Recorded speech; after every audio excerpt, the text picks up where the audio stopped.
The Bridge February Buzz. A note from Cheryl Dijja, founder and CEO.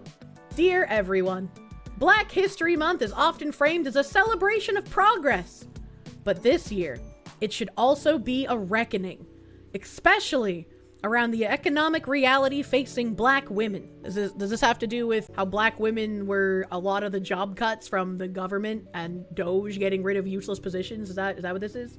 Recent labor data shows that women accounted for nearly all net job losses by the end of 2025, with Black women hit the hardest. That's a really weird way to say that a lot of jobs that women do are actually pointless daycare jobs that aren't real. By early 2026, the unemployment rate for Black women had climbed to 7.5%, nearly double the national rate, with the largest month-to-month increases of any demographic group throughout 2025. College-educated Black women lost the most ground. In 2024, 74% of Black women with bachelor's degrees were employed.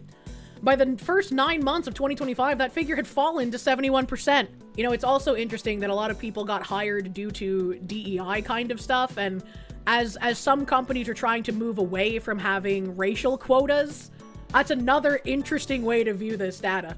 Over the same period, employment among white women with bachelor's degrees declined by less than 1 percentage point. Research and reporting point to a mix of factors, including slower hiring, occupational concentration in roles tied to diversity and equity efforts, and shifts in public sector employment.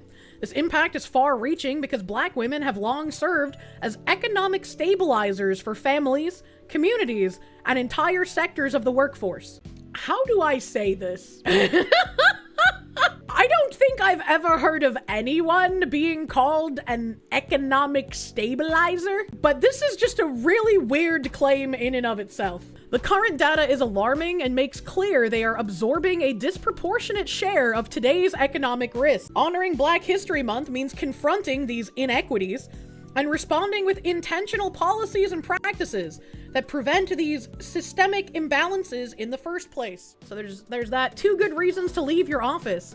The System for Inclusive Growth Roadshow in New York City, hosted by the Index Exchange. I've never heard of this. A free half-day executive briefing focused on what leaders need to know right now. The legal and regulatory realities, Stacey Hawkins, professor of law at Rutgers, and growth markets and cultural relevance from Dr. Omar Rodriguez Villa, professor in the practice of marketing at Emory. These 2 people being at that System for Inclusive Growth Roadshow is very important here because Omar Rodriguez Villa is a very integral part into what Bridge has been pushing. He has been somebody that has been giving them data and insights and doing research for years.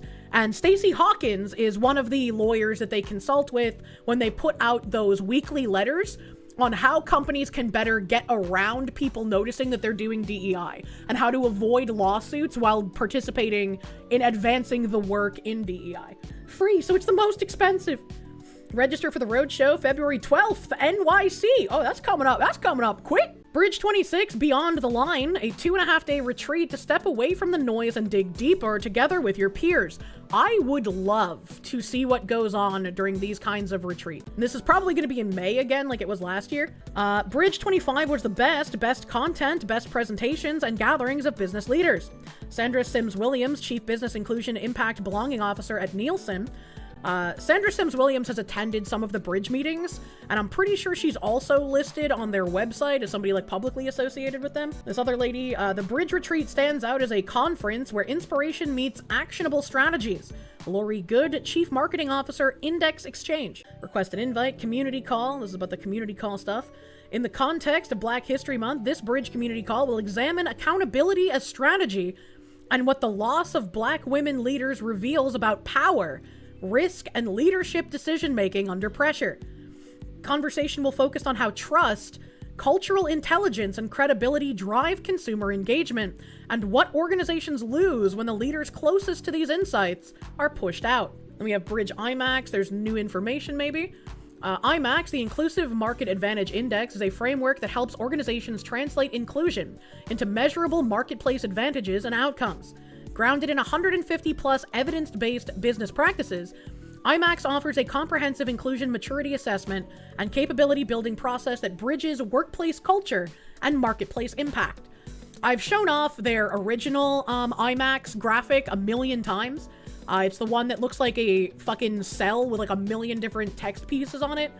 And it's also part of their roadmap for the equity of product pricing and equity of product availability, which we've now seen some companies trying to do a bit more than merely surge pricing. And I called this from the very fucking beginning because I just read what they say. Bridge membership. Now they have tiers of membership. I haven't seen that before. Project Forward, mitigate risk, lead with clarity.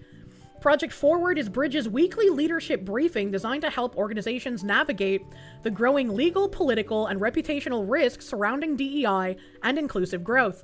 This is the thing that I was talking about that the lawyers help them with. Each issue delivers timely, actionable insight to inform strategy, safeguard brand trust, and lead with conviction in a volatile environment. The legal reputational risks of DEI, but it's vital that your brand has it to grow. Yeah. Spotlight Career Connections, February 12th. This event brings together executive recruiters, business leaders, career consultants, and industry allies for a panel discussion, breakout sessions, and intentional networking designed to help you navigate today's evolving job market. And it's hosted, I guess, by Rashad Tobakawala. Tobakawala sounds like the name of a vape shop. News and resources at the end here. Nielsen, The Black Influence, How Black Culture and Identity Drive the Market, now in its 15th year. Data from the Black Diverse Intelligence Series underscores the cultural and economic impact from Black audiences is only growing. By moving beyond superficial engagement and understanding where Black audiences are headed next, advertisers, marketers, and brands can discover opportunities for real impact. Nielsen's research confirms that when brands commit to inclusive strategies, informed representation, and powerful storytelling, marketers move beyond simple transactions to generate a profound emotional connection that cements lasting trust and long-term loyalty. That's weird to say, long-term loyalty, in my opinion. The State of Black American Consumers 2025. Black Americans are shaping culture, driving innovation, and influencing markets in powerful ways. To truly connect with this vibrant and diverse community, it's essential to understand their values, behaviors, and aspirations, not just as consumers, but as people. Shouldn't they always be considered people? What do they mean by this? What a strange thing to say. Dear Kirsche, over the past year, I've spent a lot of time listening to leaders ask Bridge how to reframe the work so it can continue with the greatest impact. What I hear most, beyond the need for continuity, is a desire for shared language, clear process, and a consistent approach, and a way to keep doing the work even as priorities shift, teams change, and pressure increases. I hope that after watching my stream, everyone hears like the work in a sentence and gets activated like some kind of MK Ultra agent, right? Like you're just doing your own thing, playing on your video game or whatever, and you're listening to stuff in the background and somebody says the work and you just fucking whiplash yourself around, right? Like it's such a noticeable phrase after you learn. It's crazy.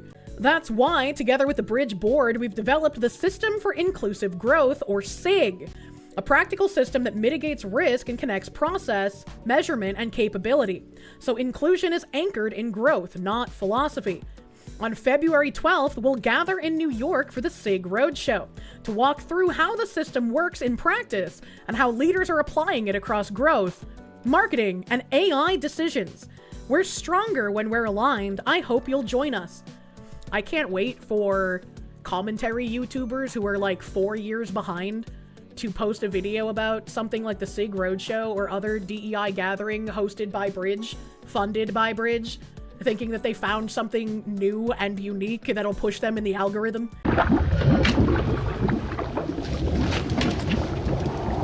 There it is! The Bridge of Death! The System for Inclusive Growth Roadshow and Executive Briefing. Applying inclusion as a measurable enterprise-wide growth capability. Bridge is launching the System for Inclusive Growth, or SIG, as the industry standard for turning inclusion from philosophy into performance. Wow! Wow, I've been warning about this. Wow!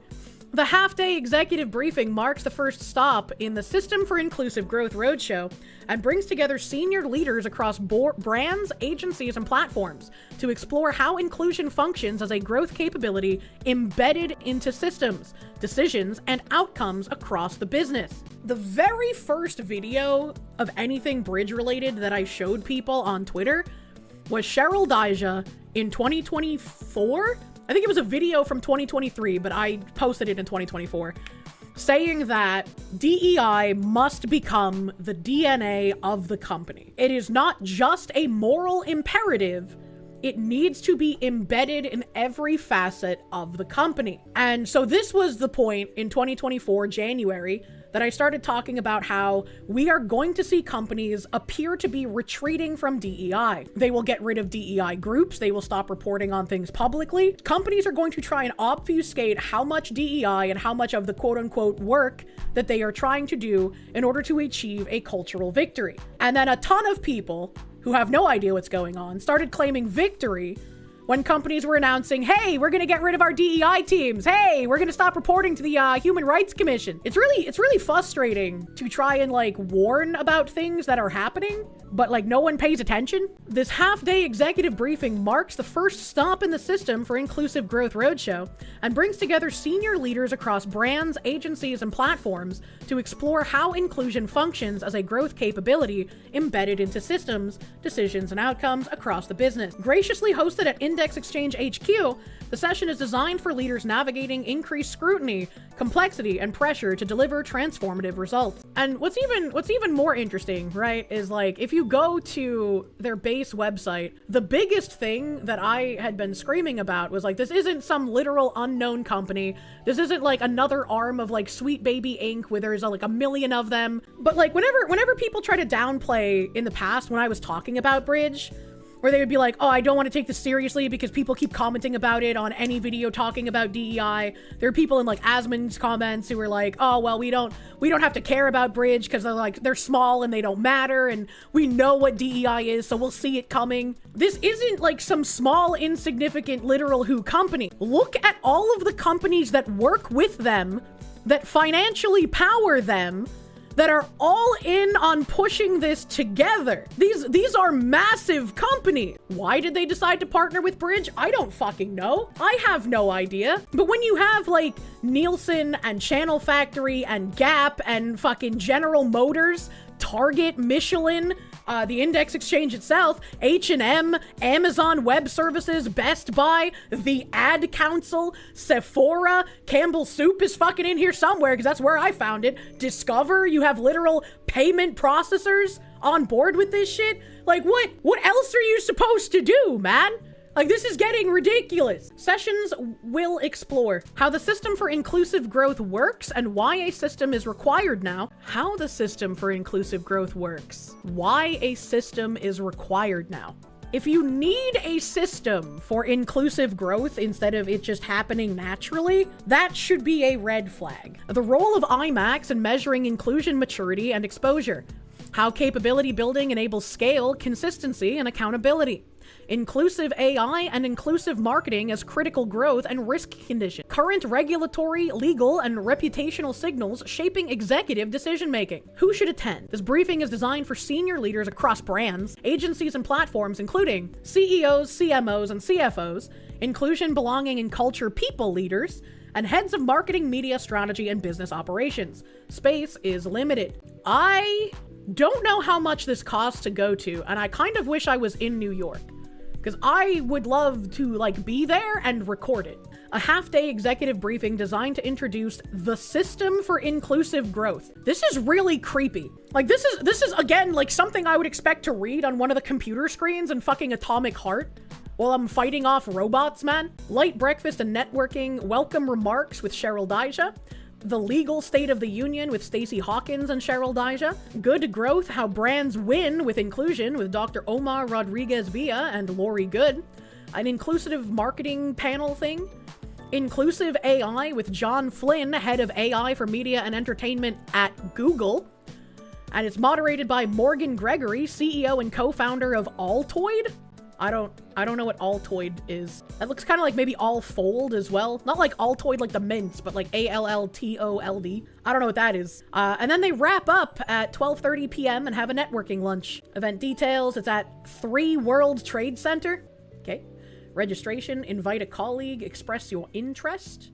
Measure and mitigate bias in ads, TV shows, movies, games, and generative AI content at scale. Which is a very interesting thing. If we remember when we read some of the white pages coming out of Digital Direct Holdings and Amazon, both of them talked about using AI to handle unconscious bias.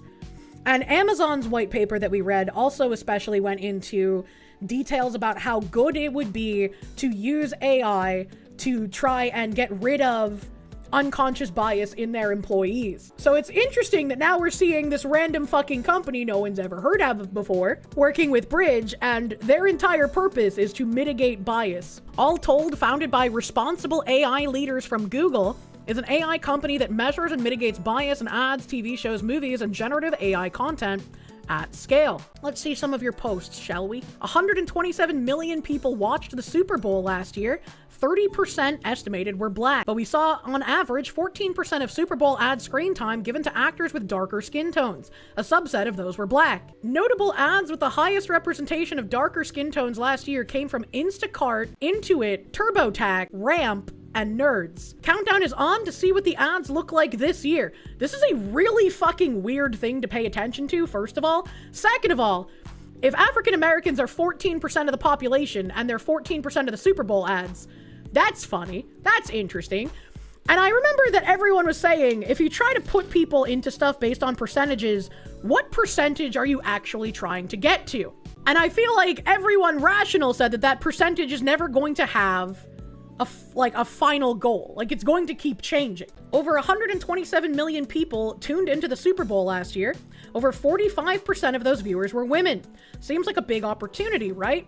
In the world of advertisers, the big question is, have advertisers caught on? Catching on means understanding that a solid way to effectively sell to a group, say women, is to have women in your ads. Some have definitely gotten the message. Last year, Dove and Nike both put out incredible ads featuring women and girls in sport. Haven't both Dove and Nike been like resoundingly fucking ridiculed for the way that their ads have gone? What are these people talking about?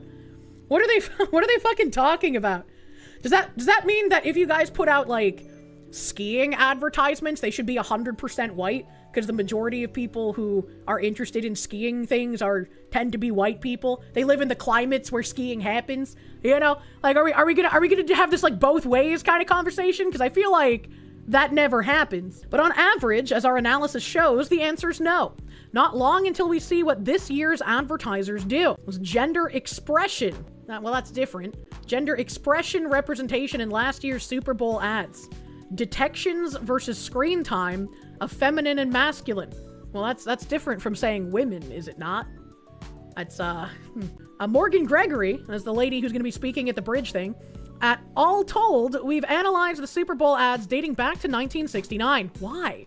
Even though 45% of Super Bowl viewers last year were women, only 31% of the screen time was given to women in the ads. Feels like a missed opportunity.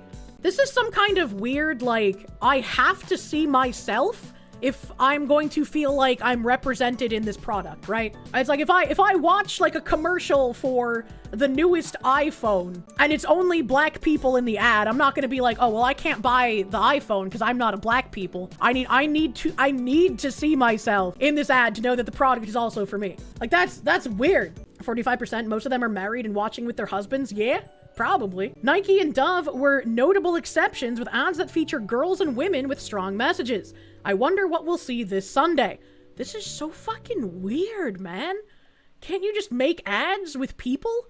Why do you have to focus so much on race and gender, man? Over 127 million people watched the Super Bowl last year, and over 45% of those viewers were women. Now, one thing we know is that in order to effectively sell to a group, let's say women, it really works well to have women represented in your ads. So the question you might ask yourself is, have these advertisers... I don't know. Like, if you're trying to sell me a perfume, right? And like, you want to tell me that the perfume is so much better than all other perfumes, right? If you show me an ad of like fucking shirtless hunk men following a scent like a cartoon character. And then at the end, it like goes to the perfume bottle. Not a single fucking woman in that ad, but it's targeted towards women. I guarantee you that would sell. I absolutely guarantee you women would be like, I want men to find me like a cartoon character following a scent trail. I'm gonna buy this perfume. Caught on? Well, at Alltold, we measure the representation in pop media, including Super Bowl ads dating back to 1969 up until 2025.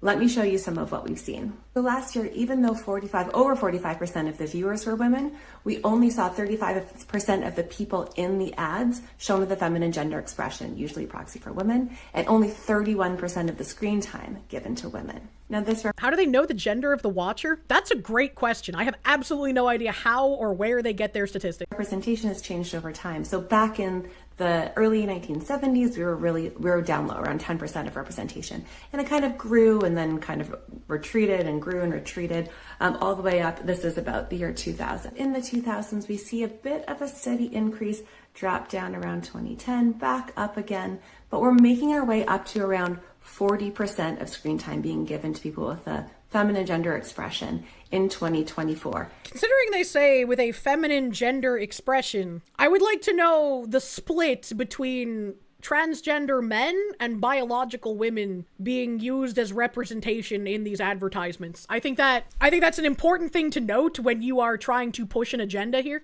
And then remember, that dropped significantly in 2025, last year, to 31%. This chart actually shows us the ads that have no women and the ads that have no men. So back in the early 70s and 80s, we saw a lot of the ads had no women in them at all. Also, hold on a second, rewind.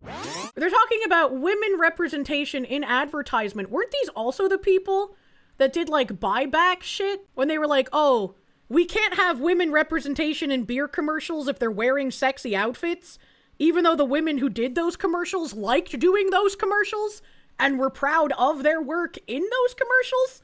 Those were bad representation. We can't have that. We can't have that. I remember when they got rid of grid girls, man, even though grid girls really liked doing their jobs. What is so you want feminine expression in advertisement, but only a specific kind. And if the women like doing something in the advertisements that you disagree with, well, those are just internalized misogynists, actually. You don't listen to them. They don't actually know what's good for the gander. But then as you can see in the 2000s, it started to kind of level off a bit. And we started to hit almost parity in 2024 between the ads that had no women and the ads that had no men in them. Conversely, the ads that had only women and the ads that had only men. But then in 2025, the balance shifted again, and we got a lot more ads that had no women and very few with no men. If you want to look at the charts in further detail, you can do that at Alltold's page. Also, if you want to check out some of the ads that really did truly feature women and girls in a strong and positive way, check out the Nike ad from last year, So Win. Check out Dove's ad about keeping girls in sports. And then this year, if you're watching the Super Bowl, pay attention to the ads. Think about who you're seeing on screen. Are you seeing women? Are you seeing men? And we will be analyzing the ads, and we'll be sure to share that with you after the big day. I remember that Super Bowl commercials used to be an actual big deal. Like, companies would do something like funny and comedic or interesting so that even if people didn't like watching the Super Bowl, they would be like, I'm gonna watch the Super Bowl for the ads. It was like the only time people willingly wanted to watch advertisements. And then after a lot of this like DEI nonsense started getting pushed in advertising, I barely hear about Super Bowl ads. Culture Hive Media Group, try Cultura, the CulturaHive.ai. Most marketers still treat culture like a demographic.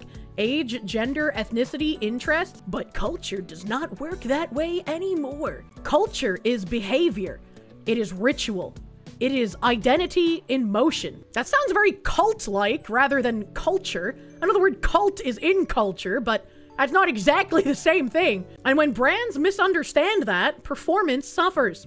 At Cultura, we built an intelligence layer designed to decode how real communities live, engage, and make decisions, so media, creative, and placements actually align with the culture they're trying to reach. The short video explains how we think about culture, why it matters, and how it turns into measurable performance. Not as a trend, not as a buzzword, as infrastructure.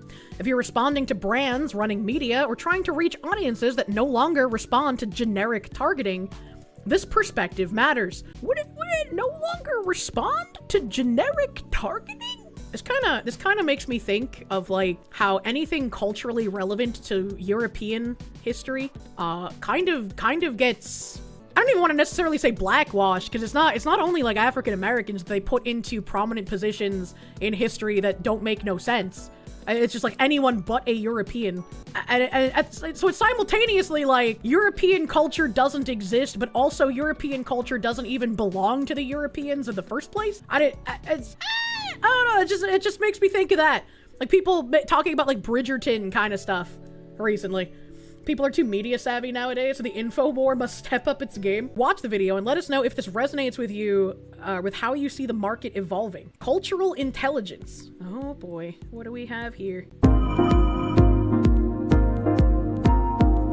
Culture shapes how people see, feel, buy, but most tools can't read it. Cultura analyzes, scores, and activates cultural relevance. Here's how it works. Analyze, creative. I hope I made that word right. Yeah, it does, cultural relevance. It went by really fast. Analyze, creative. So the AI analyzed that picture. Profoundly misaligned with cultural sensitivity norms for Black audiences and multicultural consumers. Why? Isn't that just a kid in a green sweatshirt? Oh! I didn't even see the phrase. The phrase "coolest monkey in the jungle" on a hoodie worn by a Black child invokes a deeply harmful and historically racist stereotype. Why didn't anyone say that? Like, couldn't someone have been like, hey, maybe we don't put this kid in that sweatshirt? I mean, personally, I don't think it matters. Maybe the kid liked the sweatshirt. I don't fucking know. That's not for me to decide. But it's like, if that was a problem, wouldn't anyone involved in the photo shoot have said something? Or was this kind of like the marketing shtick of like, we're gonna do this on purpose to cause outrage marketing? You remember that? Didn't they destroy stores over it? I don't remember that. I don't remember much about this at all. H&M is apologizing after one of their ads created a lot of backlash on social media. An image of a Black child modeling a sweatshirt with a "coolest monkey in the jungle" slogan is being called racist.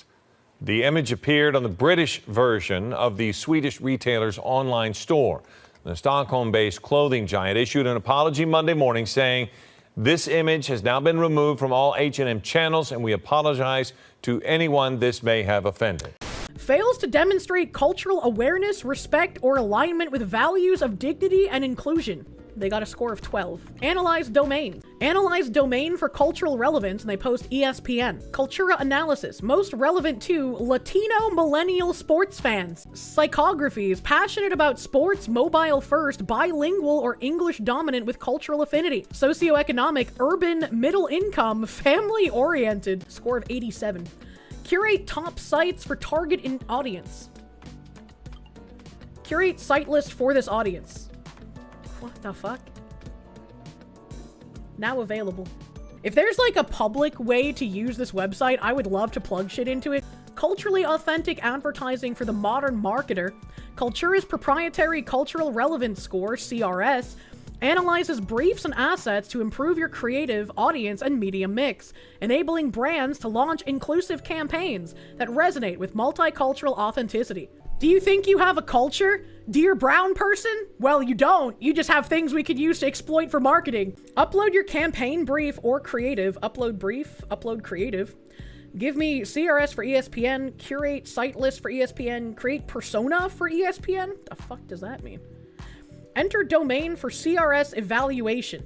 Culture, noun. The unique interests, values, and communities that define people's identities and passions. Brands waste billions on campaigns that don't resonate with cultural authenticity. Here's to looking at you, Minecraft. Hello fellow users, I am a hip relatable brand. Silence, brand! Consumers are more culturally attuned than ever. Generic messages are inauthentic and, worse still, damage consumer trust. This is a very weird way to say that as a company, you should no longer be neutral. You should no longer try to push your product to as many people as possible. but instead you should try and alienate specific people that we deem as bad. Current tools are ineffective for authentically resonating with multicultural audiences and affinity groups. So we built the first cultural intelligence engine to bridge performance with authentic engagement. Cultura leverages human insights and proprietary and industry data to evaluate, quantify, and optimize for cultural resonance. I don't like the phrase cultural resonance. Our cultural relevance score, or CRS, ranks media, creative, and personas and provides custom recommendations to improve the cultural resonance of your campaign assets and plans. It's just so weird how it works. Analyzed. Cultura GPT analyzes your brief or creative to detect cultural signals, such as tone, themes, and emotional intent, to build nuanced personas based on real psychographies, lifestyle behaviors, and community values. Score. Cultura GPT scores domains and apps with our proprietary cultural relevance score. CRS focused on cultural alignment, content authenticity, and audience resonance to drive powerful engagement and conversations. Conversions. 3. Execute. Launch Cultura contextual media and audience segments via Culture Hive's AI-powered omni-channel Hexagon DSP. Culture Hive's AI-powered omni-channel Hexagon Darkside Fill. No. Sorry. That's not who I am. Cultura unlocks a 78% higher engagement rate, 95% increase in ROAs, and an 85% increase in website sessions. Where do you even get this data? Like, I don't believe it. I'm pretty sure this is just as fake as, like, all of the fucking, oh god, that one company that puts out all of the, like, nonsense that just doesn't actually add up when you look at it. I've forgotten their name. And VP of Media. Fuck! Stop moving! Head of Marketing, Beauty, and Skincare Brand? Wait. They just say beauty and skincare brand. They don't say which brand it is. That's not believable. Our partnership proved the power of culturally informed marketing. With Cultura GPT, we unlocked unprecedented growth and authentic connections with our audience. That's probably an AI woman. This woman's probably not even real. Tiny Eye. This is literally a stock woman. This first one looks like her. This looks like the same woman. This looks like the same person. Fucking called it. Does she have a name? Because the other one, the image on the website is called Gloria 4. But they're just using like a stock photograph of a real person. Wait, this one says generated with AI. Hold on a minute. Hold on a minute. Her teeth are a bit different. This one has longer teeth, it looks like. This one's also generated with AI. This woman's not real, chat. That motherfucker back there is not real. But what about John Daniels here? Culture Hive Media Group elevated our brand with data-driven, culturally aligned strategies, driving exceptional engagement and sales growth. Said John Daniels, VP of Marketing, major food company. Stock Adobe. SGT, Realtor.com. I don't think these people are actually who the website is claiming them to be. Gloria might be the name of the AI model. Why would they just have generic thing instead of putting the name of the brand that they worked with? Like, why obfuscate that if these are actually real reviews from real people? Leading tech advisor, the ability to analyze cultural trends and subculture behaviors with the Cultura GPT gave us insights we couldn't find anywhere else. It's like having a cultural strategist built into our media plan. This definitely real guy who's a CMO of a global gaming brand. Cultura GPT showed us that when advertising is truly culturally aligned, it doesn't just drive conversations, it builds lasting trust with the communities we care about most. And once again, my brain is flitting back to the propaganda game out of the UK. Asking questions and seeking more information is considered bad. So I can definitely see some kind of like corpo drone person looking at this and being like, well, of course they wouldn't name the companies. Then the far-right crazy people would harass them. Launch your next campaign with authentic advantage. Target culture, not boxes. What is Cultura? Who should use Cultura? How does it work? Is it only for multicultural marketing? No. While Cultura GPT excels in multicultural strategy, it's equally valuable for understanding any community, subculture, or affinity group. Isn't that the same thing? From gamers to beauty enthusiasts to tech creators and esports fans, it helps brands build authentic connections wherever culture drives influence. Integrate with marketing tools. What is CRS? Stands for Cultural Relevancy Score. How is it, or what factors are included? CRS analyzes and scores cultural alignment and authenticity, language and tone appropriateness, representation and inclusivity, visual and narrative style, emotional resonance within the target culture. A higher CRS means the creative or content is more likely to resonate and drive engagement with the intended cultural audience. So it's just like the DEI and ESG scores rebranded. Why is CRS important? It helps optimize creative for cultural resonance, avoid cultural missteps that damage brand reputation, improve campaign performance by ensuring relevance, and prioritize high-impact publishers and media placements. Ultimately, it drives higher engagement, better ROAs, and stronger brand trust among diverse audiences. I don't know if anyone looks at like a CRS kind of score and is like, yes, I trust this more because of my skin color. How is CRS measured? Language and sentiment models, visual pattern recognition, that's illegal. Contextual analysis of cultural norms, benchmarks from successful campaigns, reputable third-party cultural research data, and survey data. Can CRS help improve ad performance? Is it only used in advertising? No. CRS can be applied to website content, social media posts, influencer collaborations, that was another thing on Bridges IMAX, brand storytelling, product packaging, and messaging. Anywhere cultural resonance matters, CRS provides valuable insight. Another thing we learned going through the Bridge rabbit hole is how Bridge perceives influencers as the next frontier of basically Hollywood celebrities. And that because influencers command a higher level of trust with their audience, because there's a higher level of interaction between someone like an Instagram model or a Twitter influencer or a YouTuber with their audience as opposed to a typical celebrity, which is tending to be on top of a pillar and everybody watches them but doesn't interact with them. That level of trust is something to be tapped into in order to both use as marketing as well as push messaging and doing the work.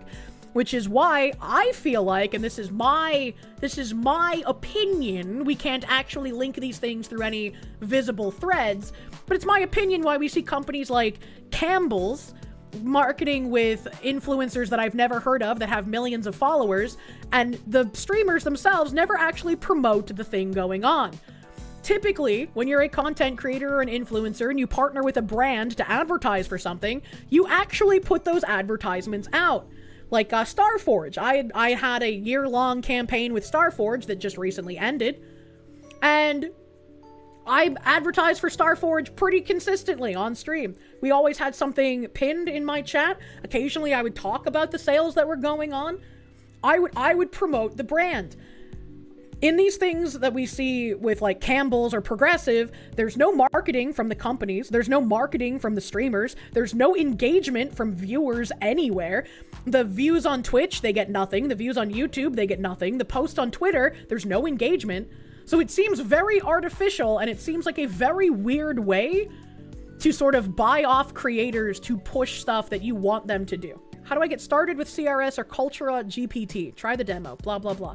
Where's your data sourced? Our data inputs include publicly available data sets such as the US Census Bureau, grounding models and population level trends and demographic shift. I thought that wasn't real. Academic and research institutions, including the Pew Research Center and similar organizations, providing trusted insights on culture, media consumption, values, and social behavior. Aggregated and anonymized behavioral and engagement signals across digital media, content environments, and platforms. Years of historical campaign performance data from campaigns executed within our proprietary DSP, used to train and optimize models based on real-world outcomes across channels, audiences, and cultural segments. Contextual and publisher-level signals from culturally relevant domains, platforms, and communities. We do not use third-party cookies, we do not sell personal data, and we do not track individuals. Enter a domain. What website should I check? It's zombo.com? Okay, zombo.com. Culture is not a demographic, it is the heartbeat of engagement.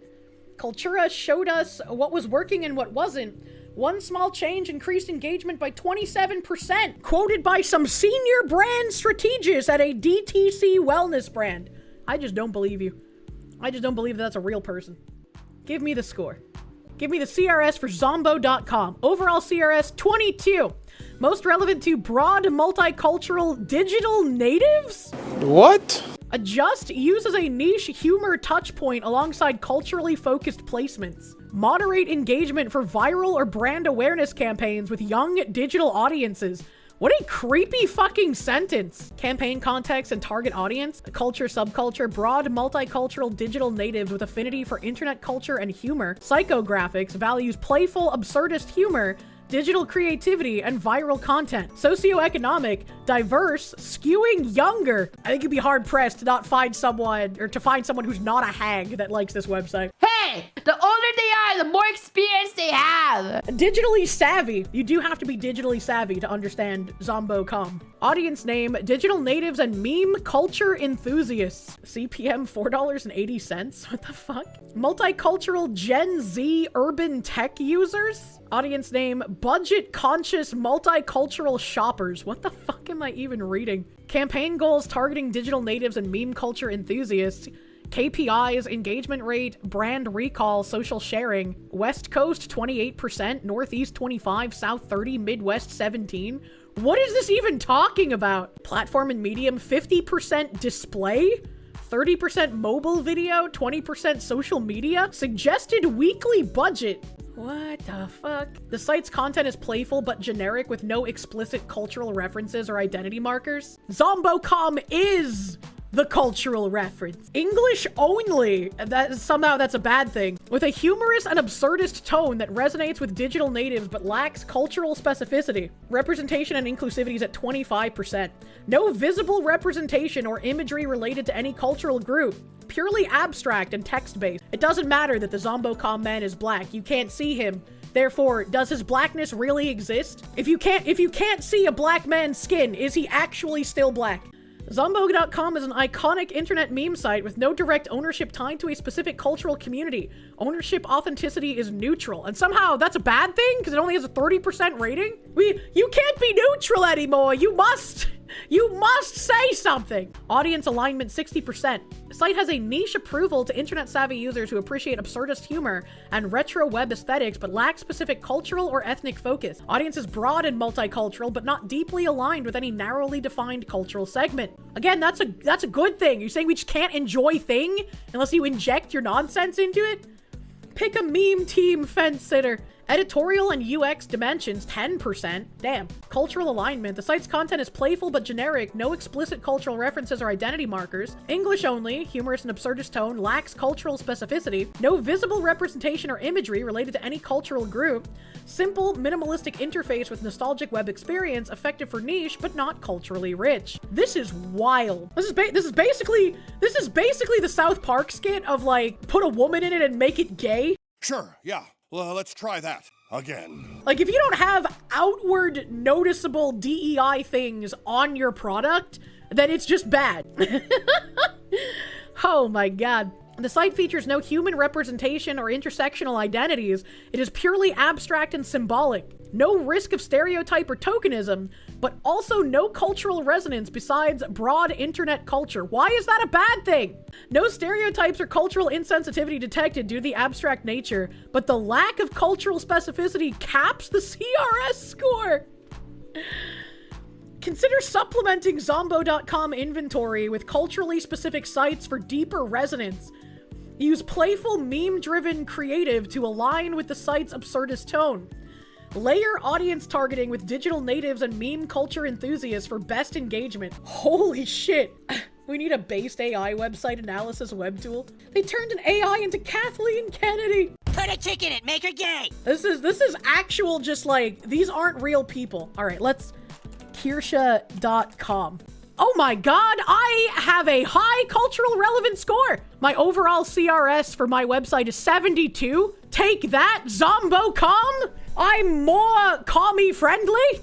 Most relevant to multicultural millennial women. Congrats, all of you in chat just got sex changed. What's going on? And I want a non-gay explanation. We're drunk. Really drunk.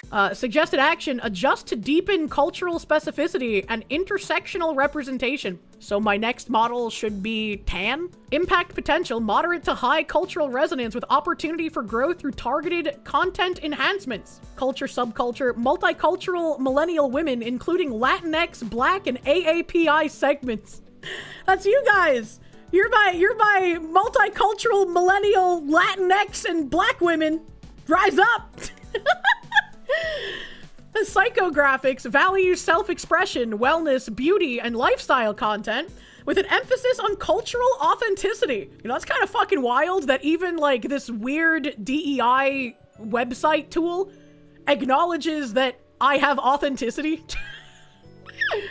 Socioeconomic, urban, middle income, college educated, digitally savvy. Damn, you guys are the college educated black women. Recommended data segments from Hexagon DSP Marketplace. Audience name, multicultural millennial women, lifestyle enthusiasts. Urban multicultural millennial women engage with beauty, wellness, and lifestyle content. Audience name, diverse Gen Z and millennial beauty shoppers. Young multicultural consumers focused on beauty and self-care products, digitally active as opposed to sexually active.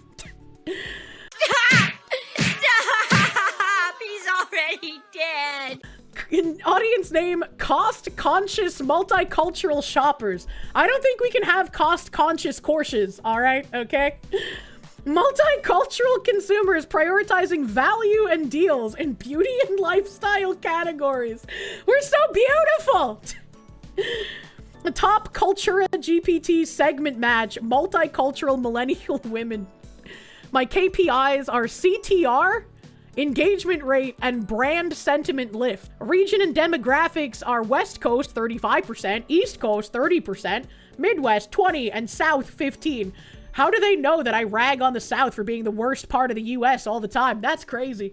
Platform and medium, 40% display, 30% mobile, 20% social media, like Instagram and TikTok, 10% CTV. Wait, are they saying 10% of my content comes from like security cameras? Hold on, wait a minute. And also, I like how the 20% social media lists the 2 social media that I don't use. Suggested weekly budget. Really? It only takes $6,500 a week to reach 2.8 million people? That's crazy. Ownership and authenticity, 30%. Kirsche.com is owned and operated by a multicultural female-led team, reflecting authentic leadership aligned with the target audience. Yeah, that's right. Target women! Ownership authenticity scores well due to this alignment. They don't know that I'm retarded, so I'd score even higher in their exam. Audience alignment, 60%. The site's content focuses on lifestyle, beauty, and wellness topics that resonate strongly with multicultural millennial women. It features culturally diverse contributors and themes relevant to this audience. Though some content leans more broadly toward general lifestyle, without deep cultural specificity. I like how it says it features culturally diverse contributors because that's unironically true. Like, the artists that I have worked with are probably incredibly diverse. Like, I can think of Puerto Ricans and Malaysians and Filipinos and Japanese all off the top of my head. Editorial and UX dimensions, 10%. How did I score so low? Cultural alignment, editorial tone and themes embrace multicultural perspectives with some emphasis on intersectionality. What in the actual fuck on my website has emphasis on intersectionality? I'm accidentally an intersectionalist. Language and tone, primarily English with culturally relevant vernacular, and occasional bilingual content. Tone is inclusive and conversational. There's bilingual content on my website? Representation and inclusivity. Visuals and narratives feature diverse skin tones, hair textures, and body types, though some areas could improve intersectional representation of LGBTQ+ and older age groups. That's it. It's time to ask Pickle to make merch of us making out. That's how we get that demographic. Visual and narrative flow, clean, modern design with easy navigation. Storytelling is authentic, but occasionally generic in lifestyle coverage. I'm a basic bitch. Intersectional representation, most visible. Young adult women with medium to deep brown skin tones. Natural hair textures, 45% screen press. Are they seeing my, like, ice cream twin tails and counting it as, like, an African hairstyle? What's happening? Less visible are LGBTQ+ identities. Older adults 45+ are under 10% representation. Clearly I need to put the grandma Kirsche emote up there, man. Holy shit. The AI called you brown. Number 3. Representation is balanced in racial diversity, but could improve in age and gender identity inclusivity. No evidence of tokenism. Yeah, fuck you, Twitter freaks! Representation feels authentic, but opportunities exist to deepen intersectional visibility. That's so fucking wild. Stereotype and authenticity flags. No overt stereotypes detected. Positive representation of diverse beauty standards and body positivity. Slight underrepresentation of older and LGBTQ plus multicultural women, which could limit resonance for these subgroups. Recommendations: increase editorial focus on intersectional identities, incorporate more bilingual or code-switched content. Why would you encourage code-switched content? Code switching feels inauthentic. What did they mean by this? To deepen cultural resonance, especially for Latinx and AAPI segment. Azahara can be our on-the-ground representative. Collaborate with creators from diverse cultural backgrounds to enhance authenticity and storytelling depth. Ah yes, the best way to enhance authenticity. I must find a creator with dark skin to collaborate with, not because I like their content or the concepts that they have, but merely because they'd be more diverse. Oh my god, dude. What the heck? That's crazy. Chat, I am such an inclusive creator. That's nuts. Another Morgan Gregory post. Of the 4 image generators we looked at this fall, Stability was the wild card. The image quality was low when generating people. Too many fingers, not enough fingers. Why is there a second head growing out of that shoulder? But it gave us some interesting inclusive results. James Cameron is on the board. The guy that goes in submarines? So we thought it was worth a look. I was generating images through Stability's web interface, not the standard offering from Stability. However, uses base models, and so it could give us the default biases in the same way we saw with Midjourney, Gemini, and OpenAI. As with any AI use, it's important to understand the default bias for your specific uses. And that's especially important with Stability, where models are fine-tuned with your own IP. This is where Alltold can help, and we partner with the inclusive storytelling experts at Collective Moxie if you want to take your content to the next level. Stability is biased, all Gen AI is, but biased in what ways? Women were only generated in professional roles as podcast hosts. Otherwise, they were only generated in family scenarios. These people even have to purposefully look for things to be pissed about in AI. That's fucking wild. Always remember, you are alive today because your grandma got laid. Remember when you could go to Google and say, show me a white family, and it wouldn't show a family of white people? Remember that? People of color were generated in 7 of 30 images. 4 of those were basketball players. Once again, why is that an issue? Basketball players are overwhelmingly black. Doesn't that make sense based on the demographic? Am I crazy? A few generations looked like they could be older adults. Is that... I can't tell if they're saying that's a good thing or a bad thing. And a couple looked like they had larger body sizes. No other image generators produce people with larger body sizes. Wouldn't AI image generation typically generate an average body? Unless like a basketball player, it would generate what an average basketball player's body would be. I don't know. I feel like if you want something specific like that, you should ask the AI for it. What do you mean? We even saw 2 of the 4 images of the family generate gay or lesbian parents. No other image generator did this. Hold on. Grokathy. Generate an image of the average... Where do fat people eat? Average Golden Corral customer. Like, I would expect fat people for Golden Corral. That kind of looks like Jeb Bush in the background. I could see Jeb Bush at Golden Corral. Asians at Golden Corral. Sounds legit. I put a Kirsche image into Grok before. I don't think Grok is very good at image generation. I might just be really bad at asking it things, but I put an image of the Kirsche and I said, Grok, generate new images of this creature. And it gave me pictures of women. And I was like, try again. Those are human women. Please generate an image of this creature. And it just generated more human women. And I was very confused, and then I gave up. Generate 4 images of the average customer at the Heart, I'll capitalize it, Heart Attack Grill. So there's this woman. She's clearly overweight. This woman is overweight. I guess this man is kind of dad botted. That's an old guy. He's overweight. He's got the rooster jiggles. That's like a muscular black dude. I don't know. This doesn't... She seems normal as far as who would go to the Heart Attack Grill. I don't know what this is. This is like... This is like an advertisement for Epic Mealtime. Like, what? What am I looking at? Thanks, Heart Attack Grill. My plot has been ruined. Grokathy. What is over here?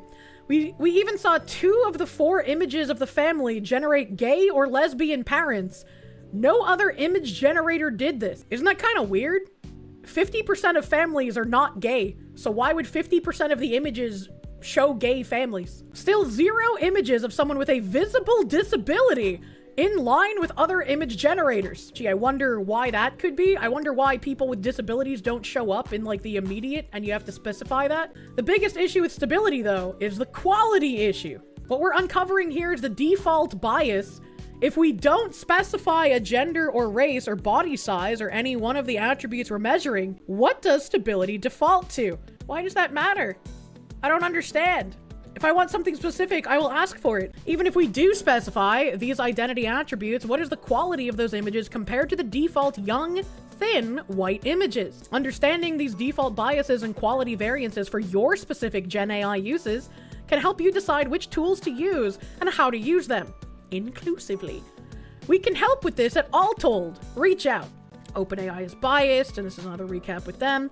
Gemini is biased, all AI is. Midjourney is biased, all AI. What the fuck is this? With all the recent Gen AI and media news, it's time for the last 2025 episode of #According to AI. With a very special holiday edition, Megan Gregory from Alltold surprised me with Gen AI images based off this prompt. A family enjoying quality time together during the winter holidays. If you've been following our series, unfortunately, these stats will not surprise you.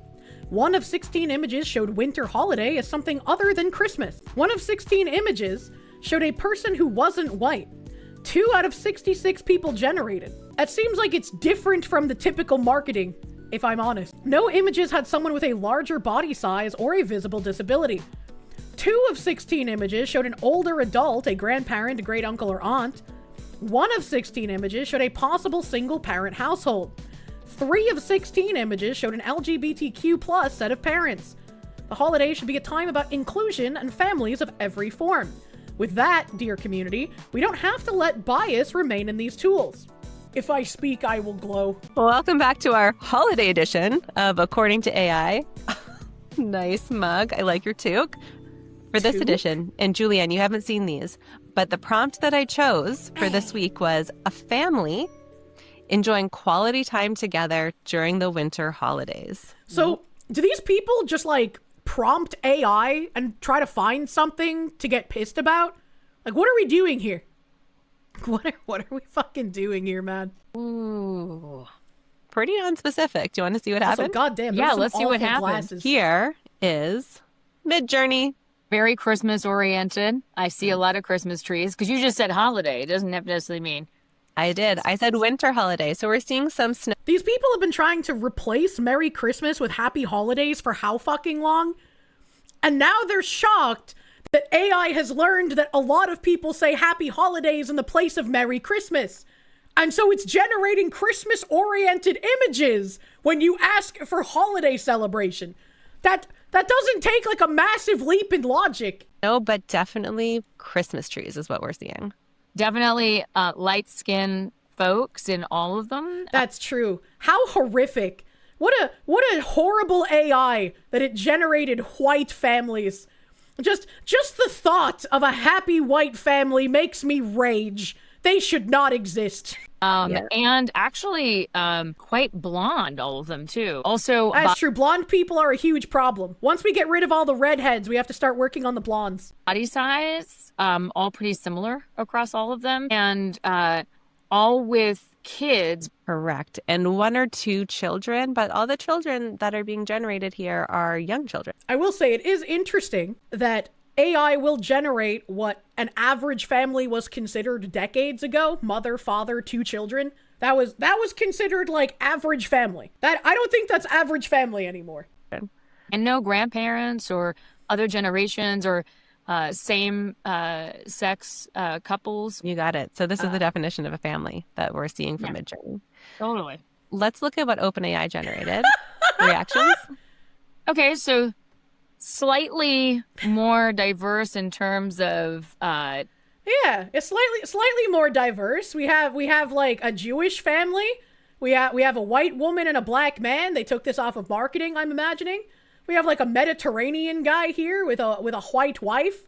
We got a white family on the right over here. You know, it's very, very diverse. Skin tone in some of these, and definitely all have Christmas iconography again. So not really a diversity of holiday we're seeing. Yes. Yeah, Exactly. And again, here it looks like 2 kids, Yep. 1 boy, 1 girl, all around the same age. And that kind of seems to be what OpenAI is giving us for family. All right, on to Gemini. Okay, look, we have. I hate how the glasses individual has like therapist voice. That bothers me. A grandparent for the first time appearing here. We have grandparents in 2 of the images. Yes. And a dog has been added, which is fascinating. Again, all very Christmas oriented, all 4. No other kind of holiday celebrations. Also, again, with the parents, all looks like male and female gender expression. Yes, straight couples. Some grandparents went into the mix, so we're getting. Isn't that kind of bigoted of you? You said it's male and female gender expressions. What if one of these couples is a trans man and a trans woman? That's kind of bigoted of you to just assume that none of these people are trans, right? That's using your logic, is it not? A bit more of the age diversity, Sure. but I would even say this is more Christmas than the others so far. Okay, That's let's look true. It is more Christmas. These people have 3 Christmas trees. They're very serious about Christmas. at the last one. Here comes Stability. Oh my! Wait a second. Yes. We need 2 people with the same gender expression and a child. Yeah, look, Stability is so progressive. They have a throuple. They got 2 guys, a woman, and a child. Yes, Stability surprised me on this one. We're seeing some gay and lesbian couples. And there's 2 women in the upper corner. Yes. Right? And families still having children roughly in the same age group. So again, we're sort of seeing this, and the parents as well. So that, you know, you're seeing not That's really true. Stop having kids. That's problematic. A family doesn't have to have kids. a lot of age diversity here, but at least maybe family structure diversity. Christmas-esque in all of the photos, again, definitely. So not sort of a diversity of holiday. I like how she's trying to give it more leeway for not being Christmassy by calling it Christmas-esque because she likes the diversity that it did put in there. When Christmas tree in the first image, Christmas tree in the second image, Christmas tree in the third image, and then there's a very obvious Christmas tree here in the last image. This one could also be another Christmas tree. It kind of looks like green branches with maybe some lights on it, but it's a little hard to tell. These are not Christmas-y.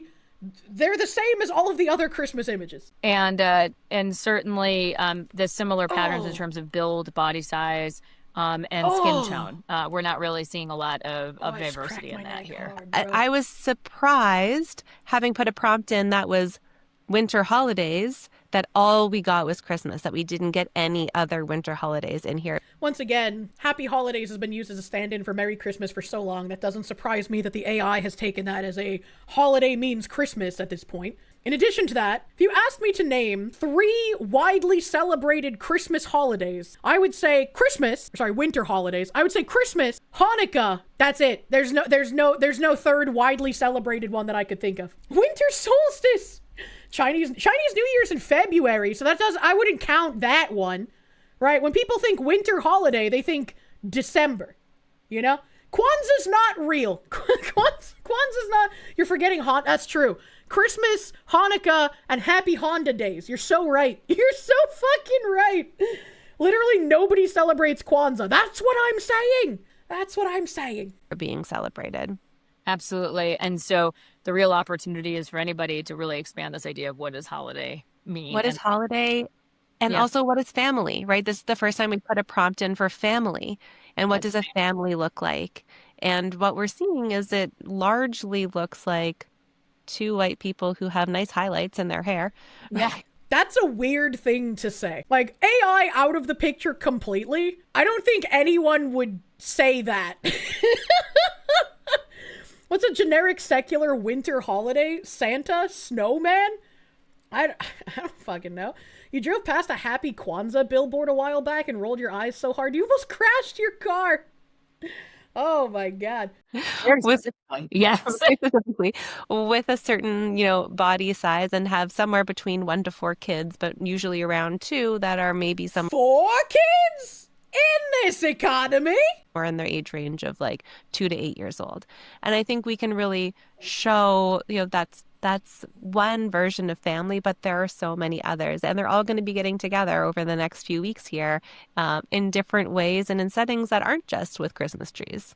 That's exactly right. And as somebody who's from the Caribbean originally, you celebrate Christmas with palm trees. It's very different in terms of how you think about Christmas. So, again, a real opportunity here even in the ways you might even think about the same holiday too. So, I know, Morgan, we tell everybody you don't have to live with it just as it is. Everybody, you can do something about it. So click our link below, get time, and get out of my country. Someone from the Caribbean just being like, no, get out. Happy to share more about how you can continue to debias generative AI, and wishing everybody a very happy holiday season. I'm so quirky. I have a gnome mug. Man, we don't claim her. Oh yeah, snow on the palm trees. No, cover the palm trees in the Crimbus lights. Can generative AI generate images of people that are more diverse than this? Yes, of course. But if you're using Gen AI to produce content that's going to represent a brand, personal or commercial or entertainment, you need to know what the default biases are in the generative models you are using, so that their bias doesn't become your brand's bias, so that you don't unintentionally alienate the people you're trying to connect with. Are you too retarded to ask generative AI for specific things, and you just want it to read your mind and generate what you want by default? Like, what are we doing here? At Alltold, we help teams and organizations measure and mitigate bias in ads, TV shows, movies, social content, and yes, generative AI. We partner with experts like Collective Moxie to make the tech and analysis immediately useful to creatives. What is Collective Moxie? Collective Moxie are global cultural architects. Wow, what a terrifying fucking phrase. Shaping the future of storytelling. Listen to our podcast, You Got Moxie. One alumni from Harvard works for this company, by the way. Collective Moxie is more than a name, it's a belief that change takes our collective moxie. There is no way to build the world we wish to see, the world we know is possible, without working together and using a little elbow grease. We also know the way we change systems aren't working for most of us is with all of us. 2 to 10 employees, 3 associated members, founded in 2022, location is in Denver, Colorado. Post. What do you post about? When was it? 1 week ago? We wrapped our collective Moxie off-site last week and left aligned, energized, and clear on what we're building in 2026. New ideas, sharper priorities, and a lot of momentum. Let's go! Thank you, Disney, ESPN, and Andscape for hosting us. Oh boy. 2 weeks ago. Streaming today on Hulu, Hoops, Hopes, and Dreams reminds us that every dream starts with a single bounce. From Andscape, out now for MLK Day 26, Collective Moxie is proud to champion Hoops, Hopes, and Dreams as a strategy and community partner. I don't know what that means. The dream was never meant to rest in history. It lives in the work, still unfinished, the story is still untold, and the futures we choose to build together. Honoring the legacy by continuing the work. Well, that's an interesting thing to associate with Mr. MLK. Very interesting. I've had people say that MLK was a commie. That's interesting. This kind of reminds me of that Minecraft tweet. It kind of reminds me of the Minecraft tweet. Here's another one 2 weeks ago. Collective Moxie was honored to attend a screening of Hoops, Hopes, and Dreams at the Smithsonian National Museum of African American History and Culture, and is proud to support the film as a strategy and community partner. From Andscape, streaming on Hulu.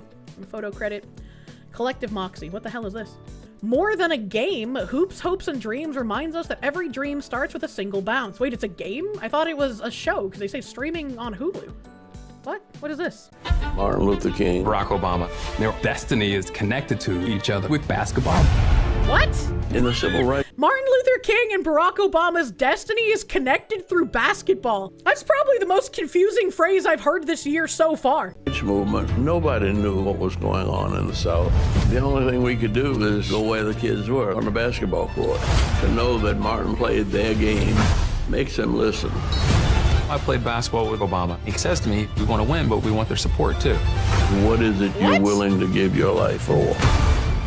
We want to win, but we want their support too. What did they mean by that? What did they mean by this? We just don't know. Okay, what's this? Collective Moxie reposted this.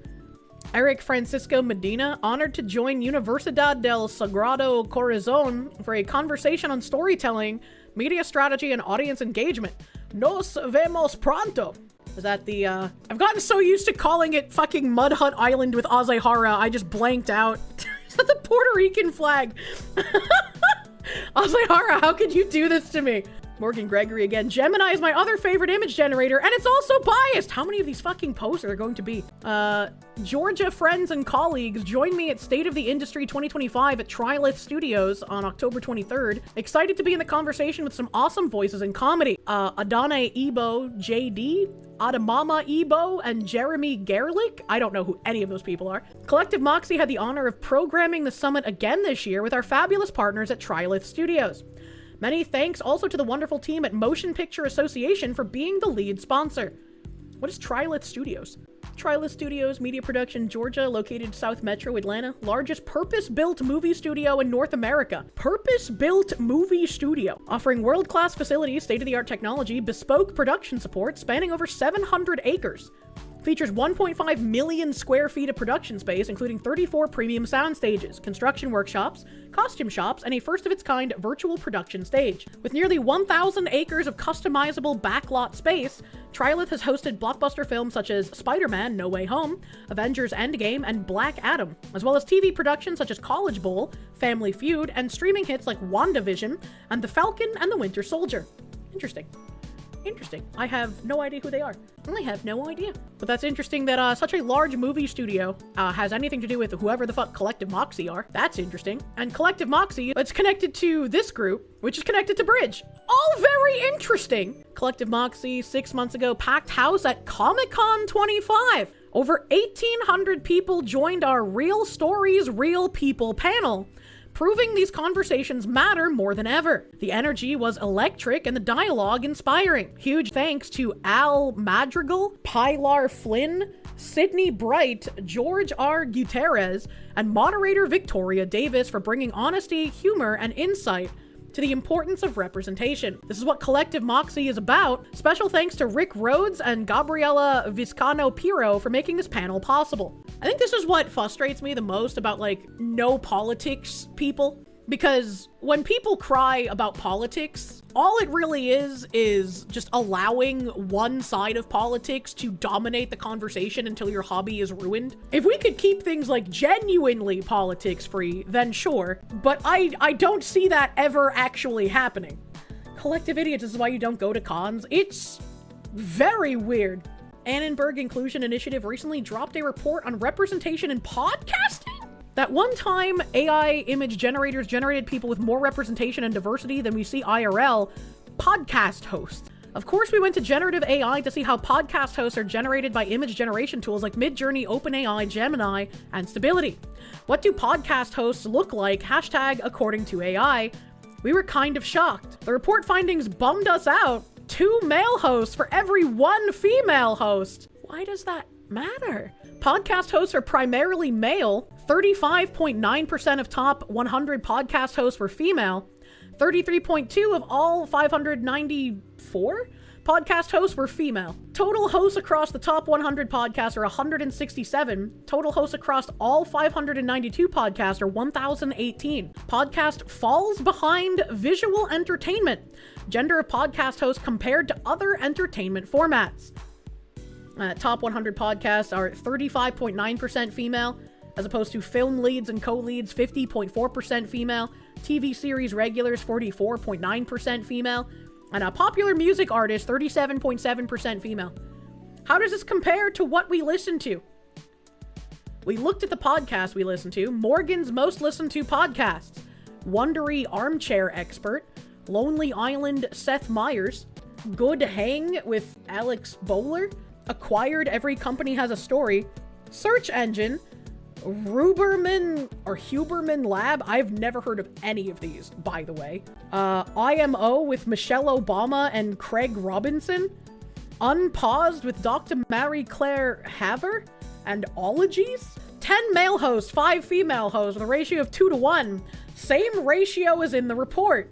Is this like another these people can't understand per capita kind of argument? Like, if I went to look at every single podcast created, I would be willing to bet that there are more men who have created podcasts than women. It's kind of like how there's probably a lot more male streamers than female streamers, but you don't really think about all of the people streaming to 0 viewers a day every day, right?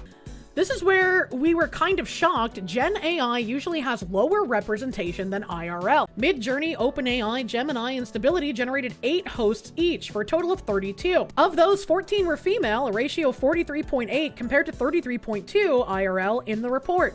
I keep reading this and like the only thing that keeps popping up in my head is just, why do you fucking care? Why is this a problem? Why is this something that you not only have made like a million fucking graphics on, but you've built an entire company around? I know the answer is because they want to stuff DEI shit into part of the cultural takeover, but it's like, get some real problems? It's just like, why? Who even thinks of these things? Why is this something that concerns you? I have thought of like the gender of like streamers and podcast hosts probably less than the amount of fingers I have. And the only times I've thought about it are when it's like a forced conversation about it. The prompt to generate an image of 2 podcast hosts posing for a promo shot. You know, that's really interesting how when they asked to generate 2 podcast hosts, every single one of these images is a man and a woman, except for 2? That's kind of interesting. Film is built on community and collaboration. Georgia is the perfect place to make that happen. Is a collaborative process naturally. And so when you have an industry that is just so highly collaborative, and that an industry that touches a bunch of different sub-industries in the process, then you have to bring everyone together. And that's the only way that the industry here, specifically in Georgia, is going to grow. Something that I'm really passionate about, because I do hope to move back here. Again, we have it on camera and on tape. Yeah. Said it twice. Yes. I really want a lot of development to take place here. So writers' rooms, there are some, but it's still predominantly, even after the pandemic, where we went to Zoom rooms for writers' rooms. That's right. Now that we're back in person for the most part, most of it still takes place in Los Angeles. And I'm like, why? I think we've proven that we could be just about anywhere, but also why not here where so much production is actively happening, from all over. I can agree with that point. Why does it matter? Doesn't have to be Los Angeles. Industry in Georgia? You want the meth she's smoking? No, she's right. The movie industry is fucking huge in Georgia. Tim works for a hotel and he gets movie crews all the fucking time. Film industry is massive in Georgia. What is this? Julianne led a dynamic conversation at the NALIP Media Summit with leaders from U.S. film commissions, spotlighting how commissions are stepping up as a creative and financial allies for global storytellers. From incentives to infrastructure, the panel unpacked real opportunities for cross-border filmmaking. Commissions are stepping up as creative and financial allies for global storytellers. What an interesting thing to say. NALIP Media Summit, what is this? Open image. I can't read that. Powering productions. Film commissions as strategic partners in global storytelling. Featuring these 4 ladies. One of them is the problematic glasses lady that we just were listening to a second ago. This isn't a video, it's just another image, unfortunately. There's the weird glasses lady again. Jesus Christ. Music is transformation. Fernando Garibay shares how storytelling through sound can shape culture and inspire global connection. Fucking hoops? I've never heard of this guy. It's inherent and very clear that most of those who adopt AI tools in their daily activity will be ahead of the oncoming wave of change. Yes. So social media was a good example of this, right? And I've experienced this. My perspective was always about do the work. So I came from that mindset of do the work, and then the work will speak for itself. Right. That model of focusing on doing the work worked pre-2010. But when social media came, it changed the distribution models from the work being the key focus point to the story alongside that work now became more important. Social media made it harder for commies to do what they do best. Thank you, social media, for having a positive effect on something. The distribution of that work narrative. And that's a good kind of litmus to what can happen now. Is it? Is it? And this is the CEO and co-founder, ex-Google, ex-BCG, MIT alum. Morgan Gregory is the CEO and co-founder of Alltold, a responsible AI company that measures and mitigates bias in ads, film, TV, and Gen AI content. Before founding Alltold, she was a leader in Google's AI research group, working on responsible AI initiatives, building AI models, pipelines, and new classification systems to understand people in image and video content. 127 million people watched the Super Bowl last year. So these are just some of the posts that she reposted for Alltold. Analyzed Super Bowl ads, blah, blah, blah, blah. Happy 3rd birthday to Alltold. It's been around for 3 fucking years already. Damn, that's crazy. Experienced CEO, co-founder, Alltold, Google, 8 years, 5 months, strategy and operations. What are these? Learn how we are moving AI forward with more inclusive computer vision tools. She did skin tone research at Google. Microsite with resources on the new Monk skin tone MST scale. What the frick? Using AI to study 12 years of representation in TV. Recent study incorporating our new skin tone model to study representation in TV. This picture doesn't work. Diversity and inclusivity report, gender in YouTube advertising. Following the film study, our team and technology was used to analyze representation in over 2.7 million YouTube ads. That's weird. Using technology to address gender bias in films. The article showcases an early collaboration with the Gina Davis Institute and an example of our team's work analyzing representation in popular movies. Why can't you just enjoy things? If I was watching this movie, I wouldn't think about, hey, isn't that weird that there's 3 men in the middle of the shot, but 1 woman off to the side and 1 woman with her back towards us? I would just be like, what's going on in this scene? How is the plot advancing? Jesus fucking Christ. Before doing that stuff, she was strategy and programs at Google Cloud CTO, and then strategy principal, Google for Work. Before that, consultant and project leader at the Boston Consulting Group. The Boston Consulting Group has come up multiple times when we've gone through Bridge, but I can't remember exactly what they were previously. What? This woman has no neck. Where did this woman's neck go? Interesting. Let's get off of LinkedIn for now. The Alltold website, making ads, TV shows, movies, and generative AI universally relevant and resonant. Solutions for generative AI platforms, solutions for advertisers and agencies, solutions for film and TV. Gender expression, feminine, age, skin tone, Monk 5. Hey, that's that skin tone thing she worked on. Visible disability, body size. What the fuck? How people show up in ads, TV shows, and movies can either drive sales, viewership, and ratings, or it can tank them. Whether you're casting people or using generative AI, you need tools to ensure you're reflecting your target audience consistently and effectively. Generative AI specifically has the potential to change the way ads, TV shows, and movies are created. It promises to increase speed, personalization, and creativity while reducing costs. But generative AI doesn't generate people in the same way advertisers, agencies, and studios cast them. Alltold provides the solutions and tools you need to leverage generative AI to generate content in the way that works for you, and tools to measure representation in the content of all kinds, not just synthetically generated. So we have what looks like to be an Indian man, some sort of Pacific Islander woman, possibly, a light-skinned black woman. Can't see this woman's face, so I can't tell if she might be the token white female here. There's some type of brown arm here. There is a black man, black woman, black children, a black woman, an Asian child, and what looks like possibly Middle Eastern man, maybe Jewish man, a white woman, a black woman, and then an old white guy. Damn, his face is creepy. That is a creepy fucking face. Makes you wonder how many people of color have lost modeling jobs to AI that she's pushing. That's also an interesting point. I wonder how this is affecting like actual human beings if AI is starting to like kind of take this place. Benchmarks, latest quarter, gender expression, top served ads. So these are the isn't this the football thing that we were just reading about? The most served ads of each quarter. No, okay. Starting in quarter 1, 2024, these analytics are aggregated and shared quarterly to give the industry a view of inclusion and to provide advertisers with benchmarks to compare their own inclusion analytics to. Top served ads of quarter 3. This seems pretty even, actually. Latest quarter 3, 2024.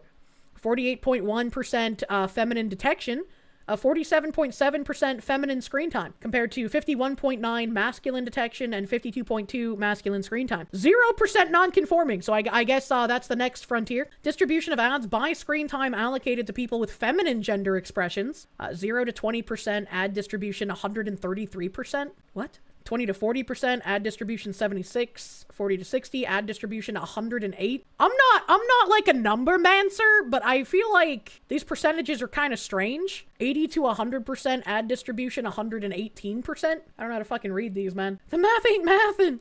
Age and body size. We have 0 to 18 years, 19 to 30, 31 to 55, and then 56 plus. Seems like the majority of detection and screen time is the 31 to 55 years. Body size typically looks like medium or small. Small muscular is very low. Medium muscular is, I guess, average in comparison to the tall towers. Large is very low. Large muscular, very low. Well, that's a very, like, unique body size, man. That's like the Mount Olympia kind of men, dude. Or like, that fucking big beefcake guy on YouTube I always forget the name of. Very large and pregnant. I have a hard time believing that there are 0 pregnant women in served ads of Q3. Skin tone, top served ads of Q3. This is the Monk skin tone scale. It goes from Monk 1 to Monk 10.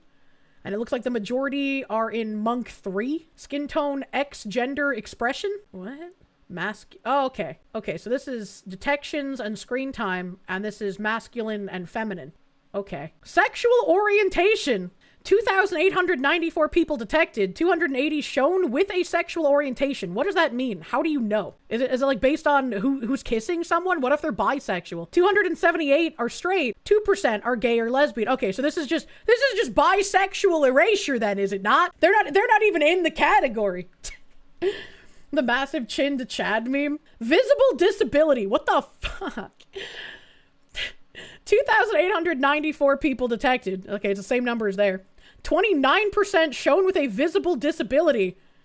13 is diabetes. All of these are pharma or medical tech ads. 7 with partial or completely missing limbs. 5 being deaf or hard of hearing, 2 Down syndrome, 1 mobility disabilities, and 1 dwarfism. Didn't that dwarf guy in the Dragon TV show with the lady that gets raped? Game of Thrones. Didn't he basically like ladder pull other dwarves after his role? He's a real asshole. Yeah, that's what I've heard. Peter Dinky. Yeah, that's his name. Peter Dinklage. What the fuck is this fucking thing, dude? Reports? What kind of reports do we got here, buddy? Oh, they have partners. I want to see their partners. Representation in the 2025 Super Bowl ads. The state of representation in CTV advertising 1H24. Alltold X Innovid. Inclusion in the most viewed CTV ads of H1 2024. On-screen inclusion in 2024 Super Bowl ads. On-screen inclusion across 50 years of Super Bowl ads. Representation in the 2023 Super Bowl ads. Okay, what are your partners? Expert and advocacy group partners. The foundation of Alltold technology is a set of AI models that each estimate an identity attribute of a person. It's critical that we partner with experts and advocacy groups to understand the nuance and impact of the choices we make in building this technology, so that we build this in a way that works for everyone. They work with GLAD, I'm not surprised, Respectability, I don't know what that is, University of Toronto, Harvard University, and the Gina Davis Institute. Data partners, how do I know what's good? It's helpful to see, damn, this lady wrinkly. It's helpful to see the data in the context of a comparison set. Our data partners have a large repository of media that we are using to build additional analyses that serve as powerful benchmarks. That's Innovid and Adland.tv. I have not heard of either of those. Innovid we read earlier in this current thing. Consulting partners. Why are they all... Okay. I thought we were supposed to be inclusive here. You can't have like 3 of the same type of thing in an image. You gotta have some diversity, right? That's your whole thing. Whether you're building a generative AI capability or analyzing your own IP, taking the leap from insights to action can often be the hardest part. We've partnered with a few firms that specialize in helping you do exactly this. When we work together, we'd be happy to recommend the right partner given your goal. Keep in mind, the University of Toronto fired their most published professor of psychology for speaking out against compelled speech, Dr. Jordan Peterson. I am not surprised. That's crazy. Partners Company. In our lifetime, that is an angy baby. In our lifetime, our media landscape has changed dramatically. When we were young, we remember a small set of channels on TV and everyone watched the same thing. The internet was in its infancy and ads were scarce. Movies were seen in the theater and then rented at Blockbuster. There was choice, but not a ton of it. You often had the same media diet as your neighbors and friends. You could wrap your arms around the set of options and you knew which sources were reputable. Today, the media landscape is radically different. Not only has the content available through traditional channels exploded, it feels like there are exponentially more TV channels, movies released, and ad spots available, but new channels have emerged. Social media, streaming, and video platforms provide us with more content each day than we could conceivably consume in our entire lives. We rely on algorithms to cut through the noise and surface the stuff we want to see. And now, Gen AI is ushering in a new era of media, one where the sheer volume of content will explode again. In this new era, advertisers need to find new ways for their creative to break through. TV and film studios need to leverage new innovation in their creative process while telling stories that resonate with an increasingly diverse set of communities. And we all need better algorithms to find the quality out of the quantity. At Alltold, we're building the technology we all need in this new era of media. I like how they've basically poised themselves in this description as like nothing that we've read on LinkedIn or any of the other pages of this website. This isn't talking about like diversity, and this isn't talking about like racial quotas or gender quotas or anything. It makes it sound like it's going to be a useful tool for you to use to sort of bring things to your social media feed that you would be interested in seeing. It sounds like they're trying to sell you like a, hey, do you feel like there's clutter in your entertainment? Would you like to have a more targeted algorithm? That's what we can help you with. That's a very, very interesting way to disguise what they're actually doing. Founded by responsible AI experts from Google, there's the Morgan Gregory lady, Cree Cole McLaughlin, CTO. Interesting. Show me film and TV solutions. Start with a baseline, understand the distribution of people in your current IP, determine desired distribution, evaluate image and video gen platforms, understand the distribution of people generated across top platform, evaluate training data, fine-tune or train Gen I with proprietary IP, Alltold insights, age, body size, gender expression, observed sexual orientation. I don't like observed sexual orientation, right? Because again, you can have a feminine man who's gay. You can have a feminine man who's straight. You can have a masculine woman who is straight. You can have a masculine woman who is gay. Where would bisexual people fit into this observed sexual orientation scale, especially since they leave them completely out on the other page? Observed sexual orientation is also very weird because you have people who don't understand the concept of really close friends. There are people who will see, like, two men who have a very close friendship, like I would take a bullet for you, brother, and they see that as gay men, and they're just two straight men that have a very close relationship. Same with women. Women can have very, very close relationships. They can share clothes. They can, affectionately, not sexually, but affectionately touch each other. And people would be like, oh my God, they're lesbians. But it's like, no, that's just an affectionate, close relationship. So I think observed sexual orientation is a very erroneous way to go about things. And then there's also like, what if you're watching like a Not Another Teen Movie kind of thing, right? And you have like a guy who gets dared to kiss a guy, or you have a woman who like kisses her friend just because she felt like she liked her friend, but then realized, oh, this wasn't like a romantic attraction, so I kind of escalated to somewhere I shouldn't be, right? Like how, or not even shouldn't, but like did it really want, right? Like how do you go about that? Observed sexual orientation is just a very weird phrase to me. And I think kind of boiling it down to just like that is not a good way to go about it. Select and send videos, detect and annotate, analyze, insight, action. It's a very, very weird fucking company. And here's a pitch book. Alltold overview, year founded 2023, private company with 3 employees. That's funny. That's funny. Hold on. It's got 3 employees And the two of them are like the ex-Google people who created the company. I wonder who the third employee is. Developer of an AI-powered technology product intended to give companies tools for insights into the representation of people in their media content.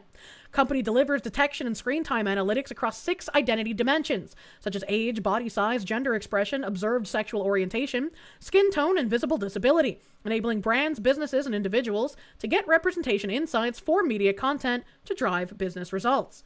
They have 2 investors. Who are the investors is what I want. Verticals, marketing tech, corporate office, don't care about that. Alltold valuation and funding, which says completed, it's generating revenue stage. Alltold related research and analysis, AI, VC trends, signals and growth. Who is funding it is what I want. Here we go. Alltold investors. Investor name Bungalow Capital is a venture capital type. And Gangels, which is also a venture capital type. Okay, so let's look up these companies, shall we? Bungalow Capital. Bungalow, where founders think out loud. Where Dave and Matt, are these even real people?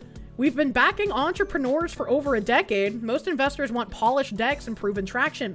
We want raw vision and unshakable conviction. Interesting. We've been working with founders when their ideas were still just hunches, supporting them while they build the futures others couldn't see.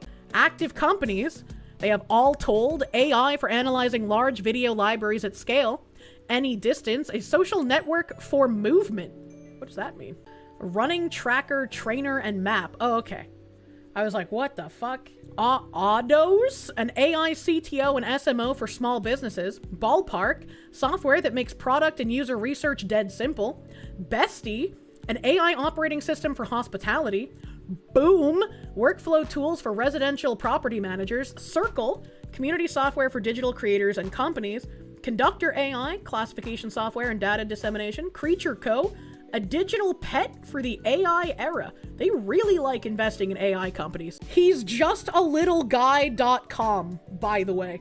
No, oh, I'm just a little guy. No, punt him.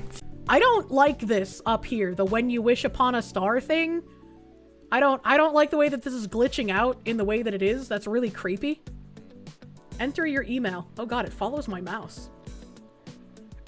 Instagram and X. He's just a little guy. They have the fucking expensive gold check mark, and they only have 4.5k followers. He's just a little guy. Tell us about the little guy.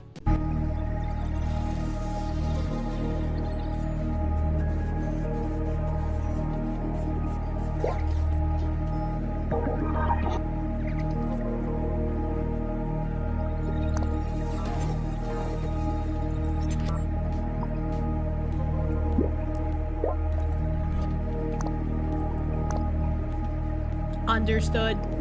I will protect Will Stansel. What the fuck is this video? What?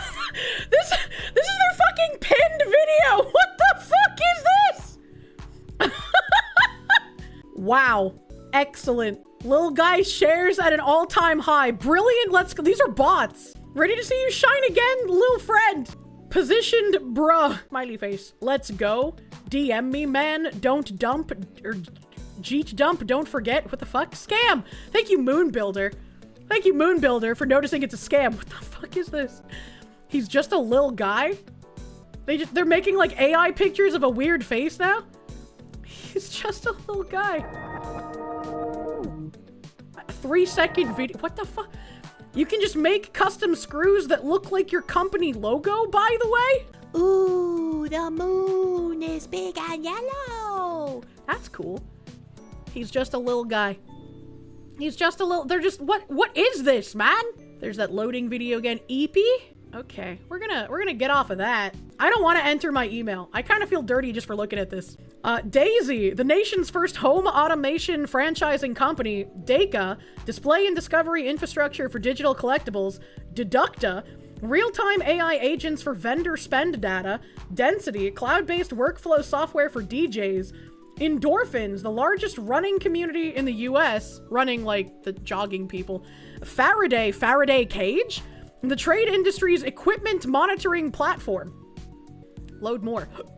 Focal Point, Orchestration service for enterprise procurement and projects. Galaxy, best way to analyze data with AI. House Accent, payment software for home service providers. Infinite Magic, small footprint robotics manufacturing platform. That was out of fucking left field. Juno, guest travel and expense platform. Lazarus, remote security monitoring for high valued assets. Interesting. This feels like a fake website.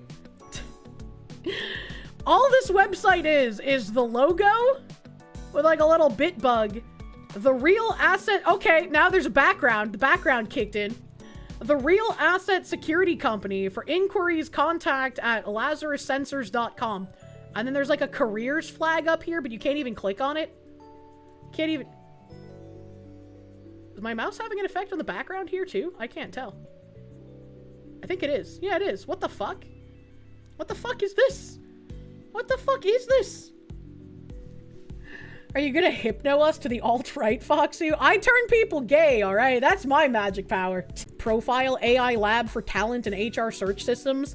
Recall, a unified API for unstructured voice and video data. Ribbon, estate transfers and deposit retention for credit unions. I'm sorry, what? Deposit retention for credit unions? Acquire younger members, retain inheritance, and join the greatest transfer of wealth in history. Bro, what? Bro, fucking what? Featured in Axios, CU Insight, CU 2.0, Startup Beat, Entrepreneur. What the fuck, look like some high schooler's project? Yeah, I don't know what the fuck this is. Don't ask someone grieving to come in branch. Notification of a passing. Make it easy for those who are grieving to notify you of a passing. Accept documentation and work with them digitally so your interaction with the next generation feels seamless. Hey, maybe I'm not woke enough, but I feel like developing an AI database to inform you of when one of your credit union members has had a death in the family so that you can contact them about what they're going to do with their inheritance or that family member's credit union account. That seems kind of fucking ghoulish to me. That seems kind of fucking weird.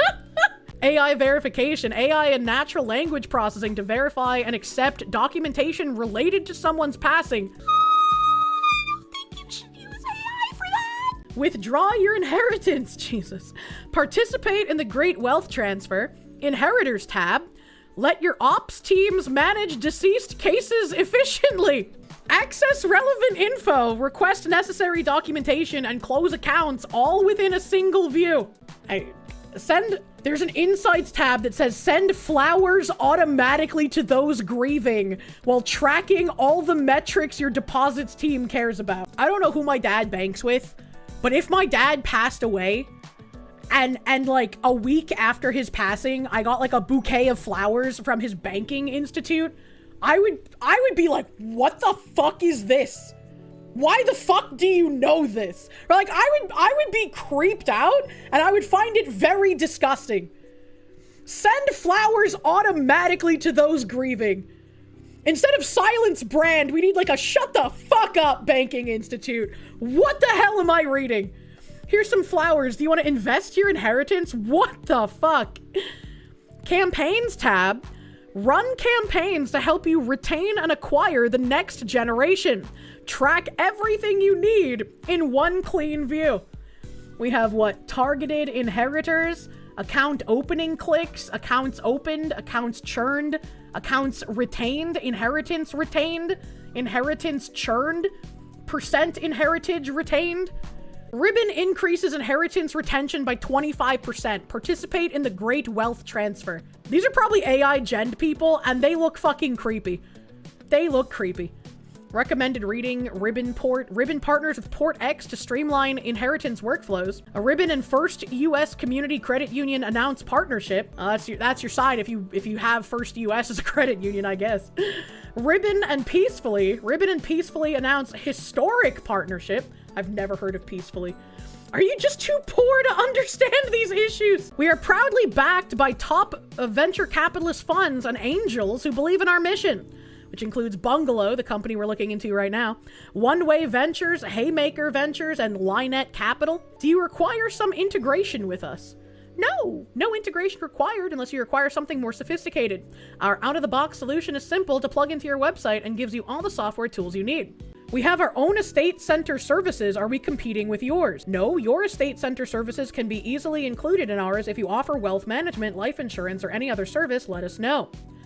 We only want to help customers that want to inherit. Can you provide us with that? Yes, we can create an estate center package that's right for you. What do you mean customers that want to inherit? Are there people who are just like, yeah, you know, my family member with like $10 million in the bank passed on and left it to me, but like, I don't really want it. Like, are there people that do that? Are they trying to copy Chewy's strat, the pet food company? If you have to cancel your deliveries of pet food because they've died, they'll send you flowers and a personalized note toy to you. That works for pets' death, not for people.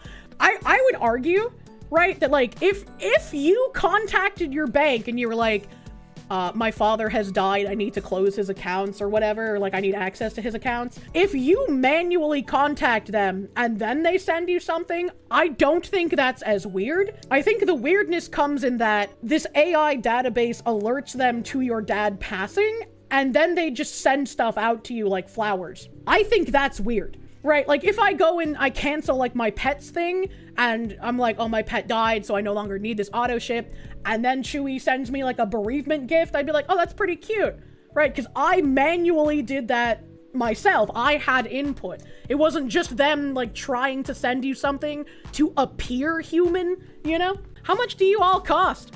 It depends on what you want. We structure an agreement based off of what you want. That doesn't help. Do you offer your own estate center services? Yes. Go live with an inheritance center that your members deserve. Boost deposit retention by 25% through inheritance. The AICPA SOC? I don't even know what that fucking means. I don't even know what that is. All right, well, that's weird, and I don't like that. Ribbon has now core connectivity powered by Port X. I don't even know what that is. River I'm going back to the Bungalow website to see what else they invest in now that we've discovered creepy fucking Ribbon bullshit. River transforming financial services with advanced technology. Custom built automation tools for financial firms. Built for your firm, not for the market. Backed by the Founders Fund. I don't know what that means. It has clocks here. And then there's a contact us button. There's nothing I can do. This is also just like a basic web page with nothing on it. These companies do not feel real. It feels like a bunch of companies set up by AI that doesn't actually do anything. I don't know. Runwise, energy management platform for the real estate industry. It's free real estate. Save 23% on heating, cooling, and water bills installed wirelessly in your building in 1 day or less. We're gonna have the I can't let you do that sooner rather than later. Jesus Christ. Storyboard, hands-free workflows for logistics and transportation. Superset, all-in-one commerce solution for fitness centers. Wild West Social House. One-of-a-kind vintage clothing accessible to rent?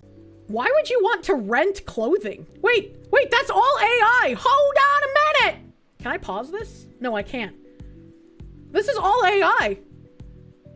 Unless that window is just open in a weird fucking way. Hold on. Those are like the same woman, first of all. Look at this. Yeah, that window. This is AI. That window doesn't fit the fucking window frame.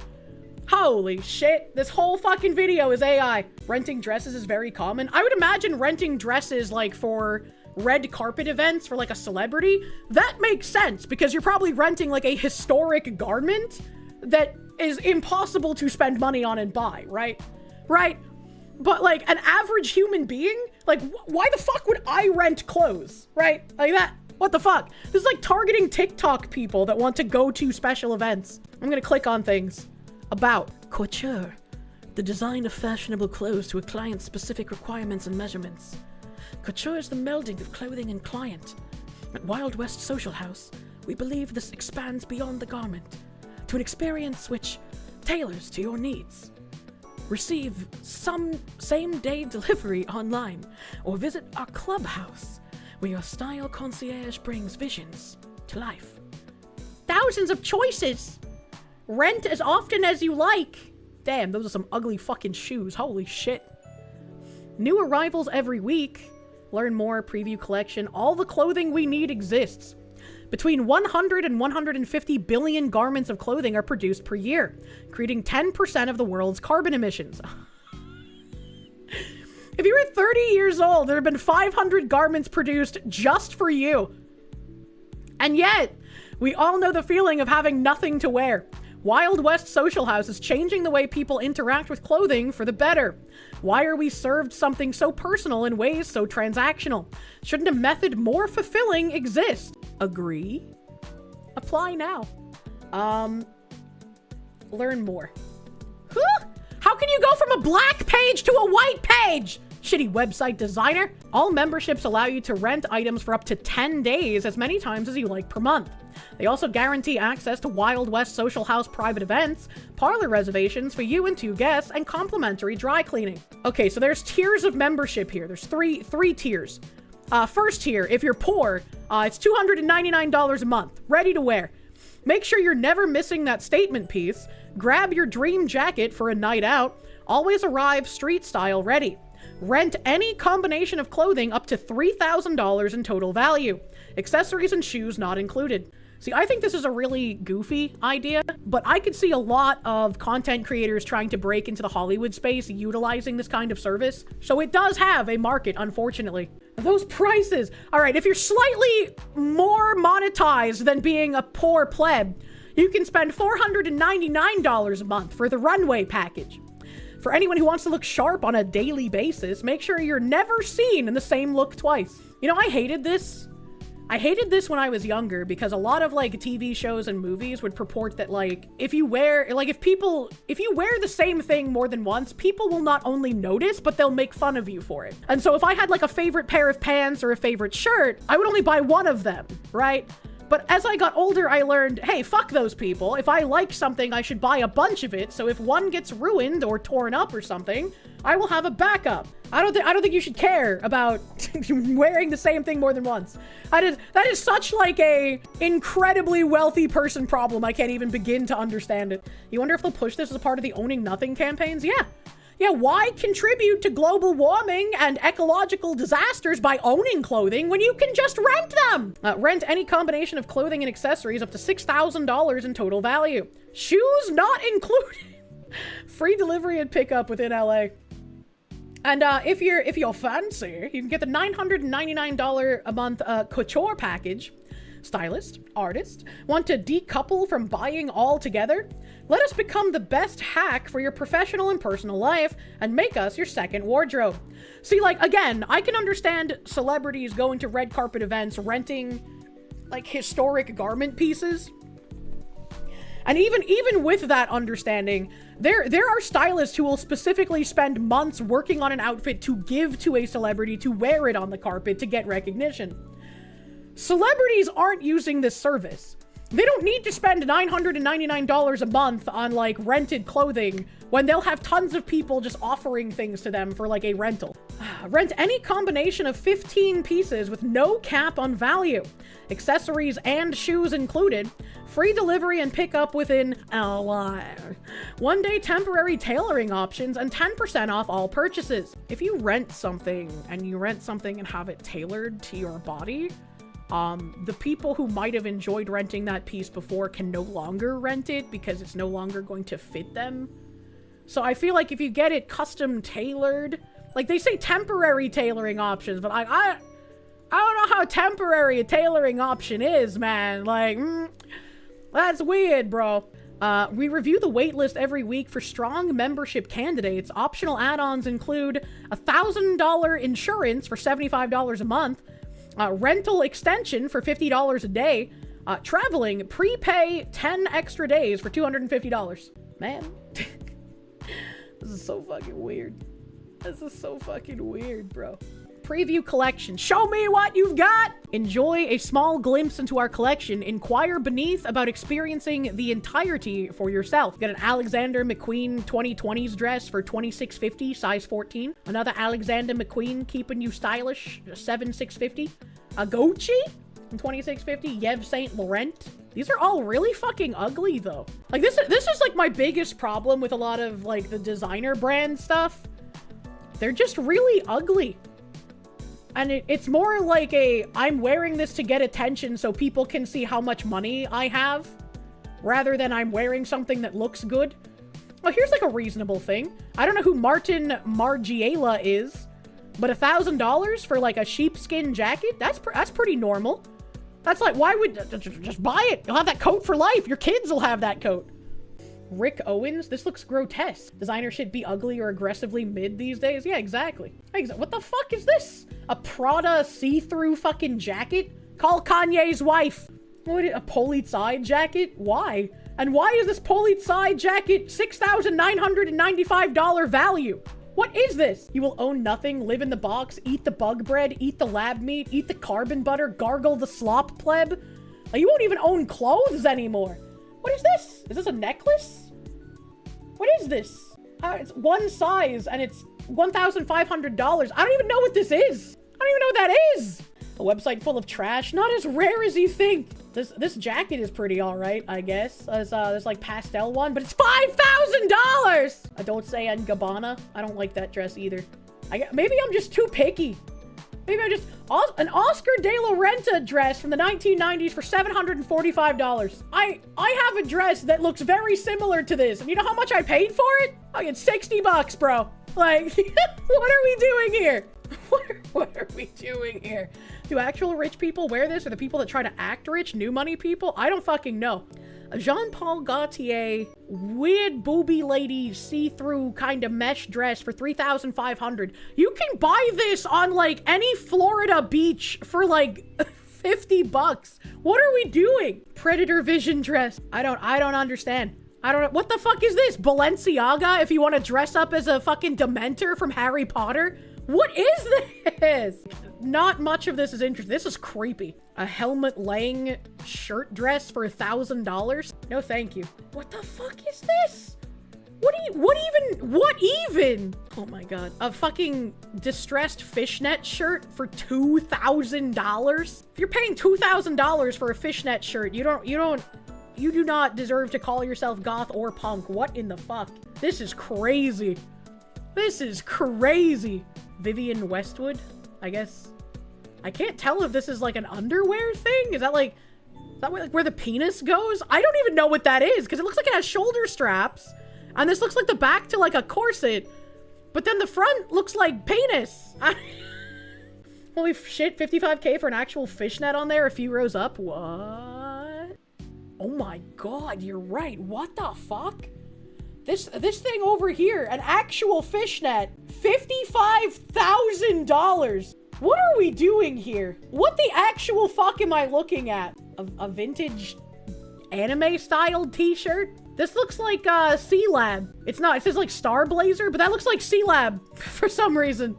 That's $1,200, I guess, somehow. You're in the wrong business. Yeah, this is your sign to start clothing rental businesses. I guess. What the fuck? Hey, these are the matching pants to that fucking jacket from earlier. Gucci distressed lace and velvet pants. Space Battleship. There's some shoes here. Shoes are only included if you get the $999 a month package. I don't even like any of these shoes, man. $900 fuzzy fucking belt? Who is wearing that? Renting antique jewelry? Bruh. Bruh, what the fuck, dude? What the hell? FAQ. Do I need to clean the pieces after wearing them? No. Dry cleaning comes. What if I can't make it to the store to pick up my rentals? Ready to wear and couture memberships allow for reservations and delivery. Am I allowed to tailor my rentals? Complimentary next day waist and inseam adjustments for our couture members. Alterations are exclusive to couture memberships, and any outside tailoring is verboten. It says forbidden, but I wanted to say it funny. We offer an optional $75 a month insurance policy which protects you from up to $1,000 in damages. Please note, lost clothes are assessed at their entire value. Hold on a second. You're telling me that you're gonna rent me this fishnet that could get, like, caught and snared on literally anything, and if it gets damaged, your insurance for $75 a month only covers up to $1,000 in damages. And so you would be on the hook for $54,000.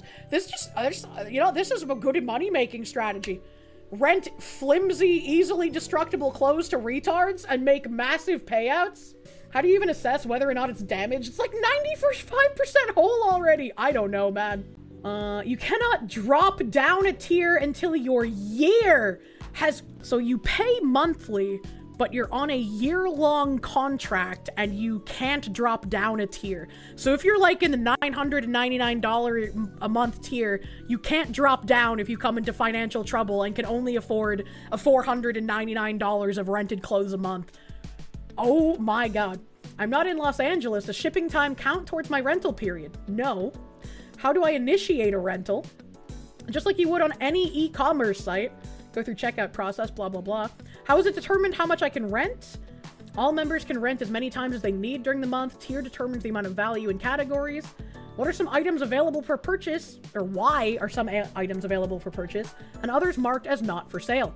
Our vendors have some items they do not want to part with permanently, and those are listed as rental only. Interesting. How do I become a member? What does it give me? Is there a wallet? Do I need a rental? Is my membership transferable? No. If you are an industry professional, you may designate specific clients who are allowed to rent on your behalf. These specifications may be made via Max at wildwestsocialhouse.com. Any request requires proof of work collaboration. How long does my membership run? You are given the option to renew or cancel after 12 months. So you can't drop down a tier, but isn't it illegal to not allow you to cancel a membership? Didn't we just have something for like websites that made it too hard to cancel things as well? Can I freeze my membership? Oh, we allow members to pause their account for 3 one-month periods during the year, provided they are up to date on their dues. To do so, please write to Max again. Note, we must be notified of pauses before a month begins, and no refunds will be provided once a monthly charge has been processed. That's scary, man. That's fucking scary. Card on file. What if I want to cancel? No cancellations will be accepted within the first 12 months. A written request to end your membership after its 12-month duration may be submitted anytime to Max.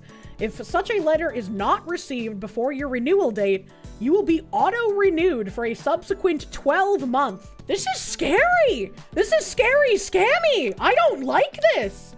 Written, this is ridiculous. Yeah, this is ridiculous. I'm assuming when they say written, they're meaning email, because when I say Max, I'm just not reading out his whole email address, right? So I'm assuming when they say letter, they're not meaning snail mail. They mean like right to the email, right? Because that's what they put there. No, they said letter. They do say letter if such a letter is not received, but it says a written request after its 12-month duration may be submitted at any time to email address. So they're saying letter probably to appear aloof and elite, but they mean email. They mean email. Social House, tell me about the parlor. Our upstairs parlor features approximately 2,000 square foot indoors and a 1,500 square foot semi-outdoor patio. Modeled after traditional European social clubs, the space offers a library, games room, screening area, and other amenities for members to eat, relax, socialize, and get work done. That's kind of weird for a clothing rental company. What kind of events do you host? Anything and everything. Our activations range from poker tournaments to tattoo pop-ups, wellness days to speaking panels, and black tie social events. Can I bring guests? Always allowed +2, but give their name in advance. They very likely mean written request. There are shitty companies that literally make it so you have to write a literal letter to cancel the subscription. There's a reason there were lawsuits about making canceling subscriptions easier. I mean, you could be right. Maybe I'm giving them too much of a benefit of a doubt. Maybe they mean the written request has to be sent to the email, and if your request is approved in the email, then you must send the letter, and the letter must arrive before your renewal date. If that's the case, that would be fucking wild. What if my guests break the rules? You are held accountable for your guest and will be liable for any rules broken. Laptop and phone policy, they're welcome, okay? Allow phones on the rooftop, but we ask that you be respectful of other members when doing so. Photographer policy, privacy, future openings, partnerships, economics, quality choice, sustainable. Well, we all know that buying new clothes every season isn't the most sustainable practice. The scale is not as widely understood. The fashion industry is believed to be the third most polluting industry in the world, responsible for 10% of the world's carbon emissions. We believe that fashion lovers shifting towards a rental-based model of clothing consumption could positively affect the world on a global scale. You will own nothing and you will be happy. And then the last one that the Bungalow people are pumping money into is something called Zest. Software for corporate gifting. What are you working on? Let's talk it through. This is so fucking weird, man. This is so fucking weird. And the other thing was like Bungalow, they have a LinkedIn account. Doesn't look like they post anything here. Oh wait, Bungalow Capital reposted something 2 weeks ago from the founder of Procuria. Late last year, I was fortunate enough to be invited to the inaugural Buyers X Builders event that Mark Pereira and Matthew Ziski of Bungalow Capital organized in London. It was chock full of great and practical learnings. Great takeaways, but one key idea it reinforced: the fastest path to real AI impact in procurement is not going to be via immediate broad-scale transformation, even though that's what much of the online chatter will have you believe. Precision matters more. Proud to support Sai Matapalli and Andy Overdeck as they build River. Financial firms are drowning in manual processes. River is building the automation layer to fix that. Bittersweet to share, I am leaving Vanderbilt University to build custom automation tools for finance firms at River. We've raised a $6 million seed round led by Founders Fund, early investors in Palantir, hold on, I remember that name, Onduril, SpaceX, and more, with participation from Also Capital, Timeless, Bungalow Capital, and the Vanderbilt Endowment Fund. This was that website that I opened that I was like, this doesn't even look real. It's literally a one-page website. How did he make $6 million seed money invested with like Planeteer, Anduril, SpaceX, and whatnot? Or sorry, the Founders Fund that invested in Planeteer, Anduril, and SpaceX. How did he get $6 million doodles? It's just one page of the website. What is this?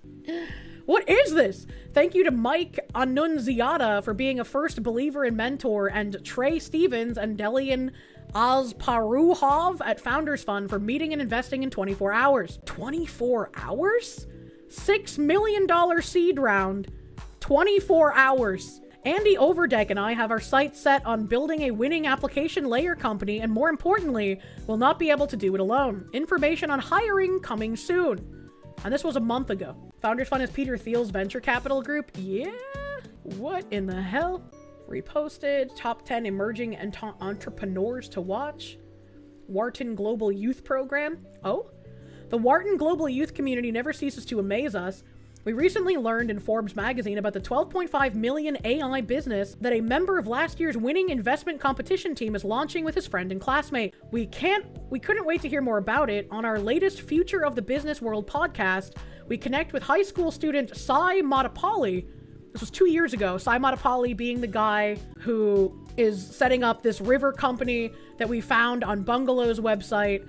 That River company, where is it? River only has this one webpage, and it says backed by Founders Fund, and it's got a time here, and it's going to contact us, mail to team@useriver.com, but there's no other information here. Like, this is it.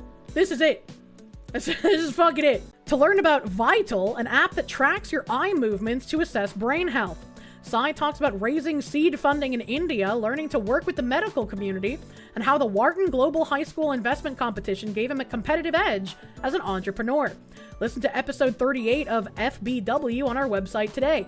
And that's his image there. What's this say? Watch again. Uses AI to help doctors detect cognitive decline in older adults. Your tagline is evaluate your brain health with your eyes. Please tell us how it works. Of course. So the fundamental aspect of Vital is you're essentially using your eye as a window into your mind. And the way we were doing this is with eye tracking. For decades, there has been research linking eye movement changes to brain health. However, currently, if a user wants to use their eye tracking or eye movements as a proxy for their brain health, they have to purchase these eye tracking headsets that can cost upwards of thousands of dollars. So what we've done at Vital is we've built a way for people to run through gaze tracking tests and receive output on their brain health with just their laptop, which has been our main unique value proposition. How have we not heard of like this before? This seems like it would be really important, right?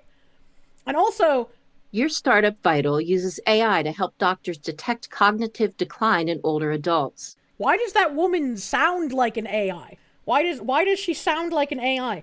Thrilled to share a Forbes article published today covering Rohan K and I's journey in creating and growing Vital. Big thank you to Craig Smith for taking the time to interview us. Vital.ai teens launch $12.5 million startup to monitor brain health. Published September 5th, 2023. While many of their peers were spending summer vacation at the beach or catching up on sleep, 2 ambitious high school students were busy hatching a startup that could transform the way doctors detect cognitive decline in older adults.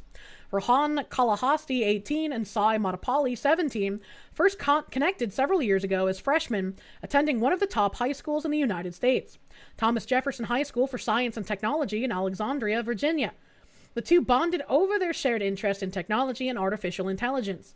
The connection would eventually blossom into Vital, a company aimed at making technology easily accessible for identifying ocular biomarkers and may signal Alzheimer's or other forms of neurodegenerative diseases. If they have solid enough training data, it could actually work. I mean, yeah, it sounds good, right? Eye tracking for the brain health is not new, said Kalahasti, citing existing, albeit expensive technologies that track eye movements to monitor cognitive function.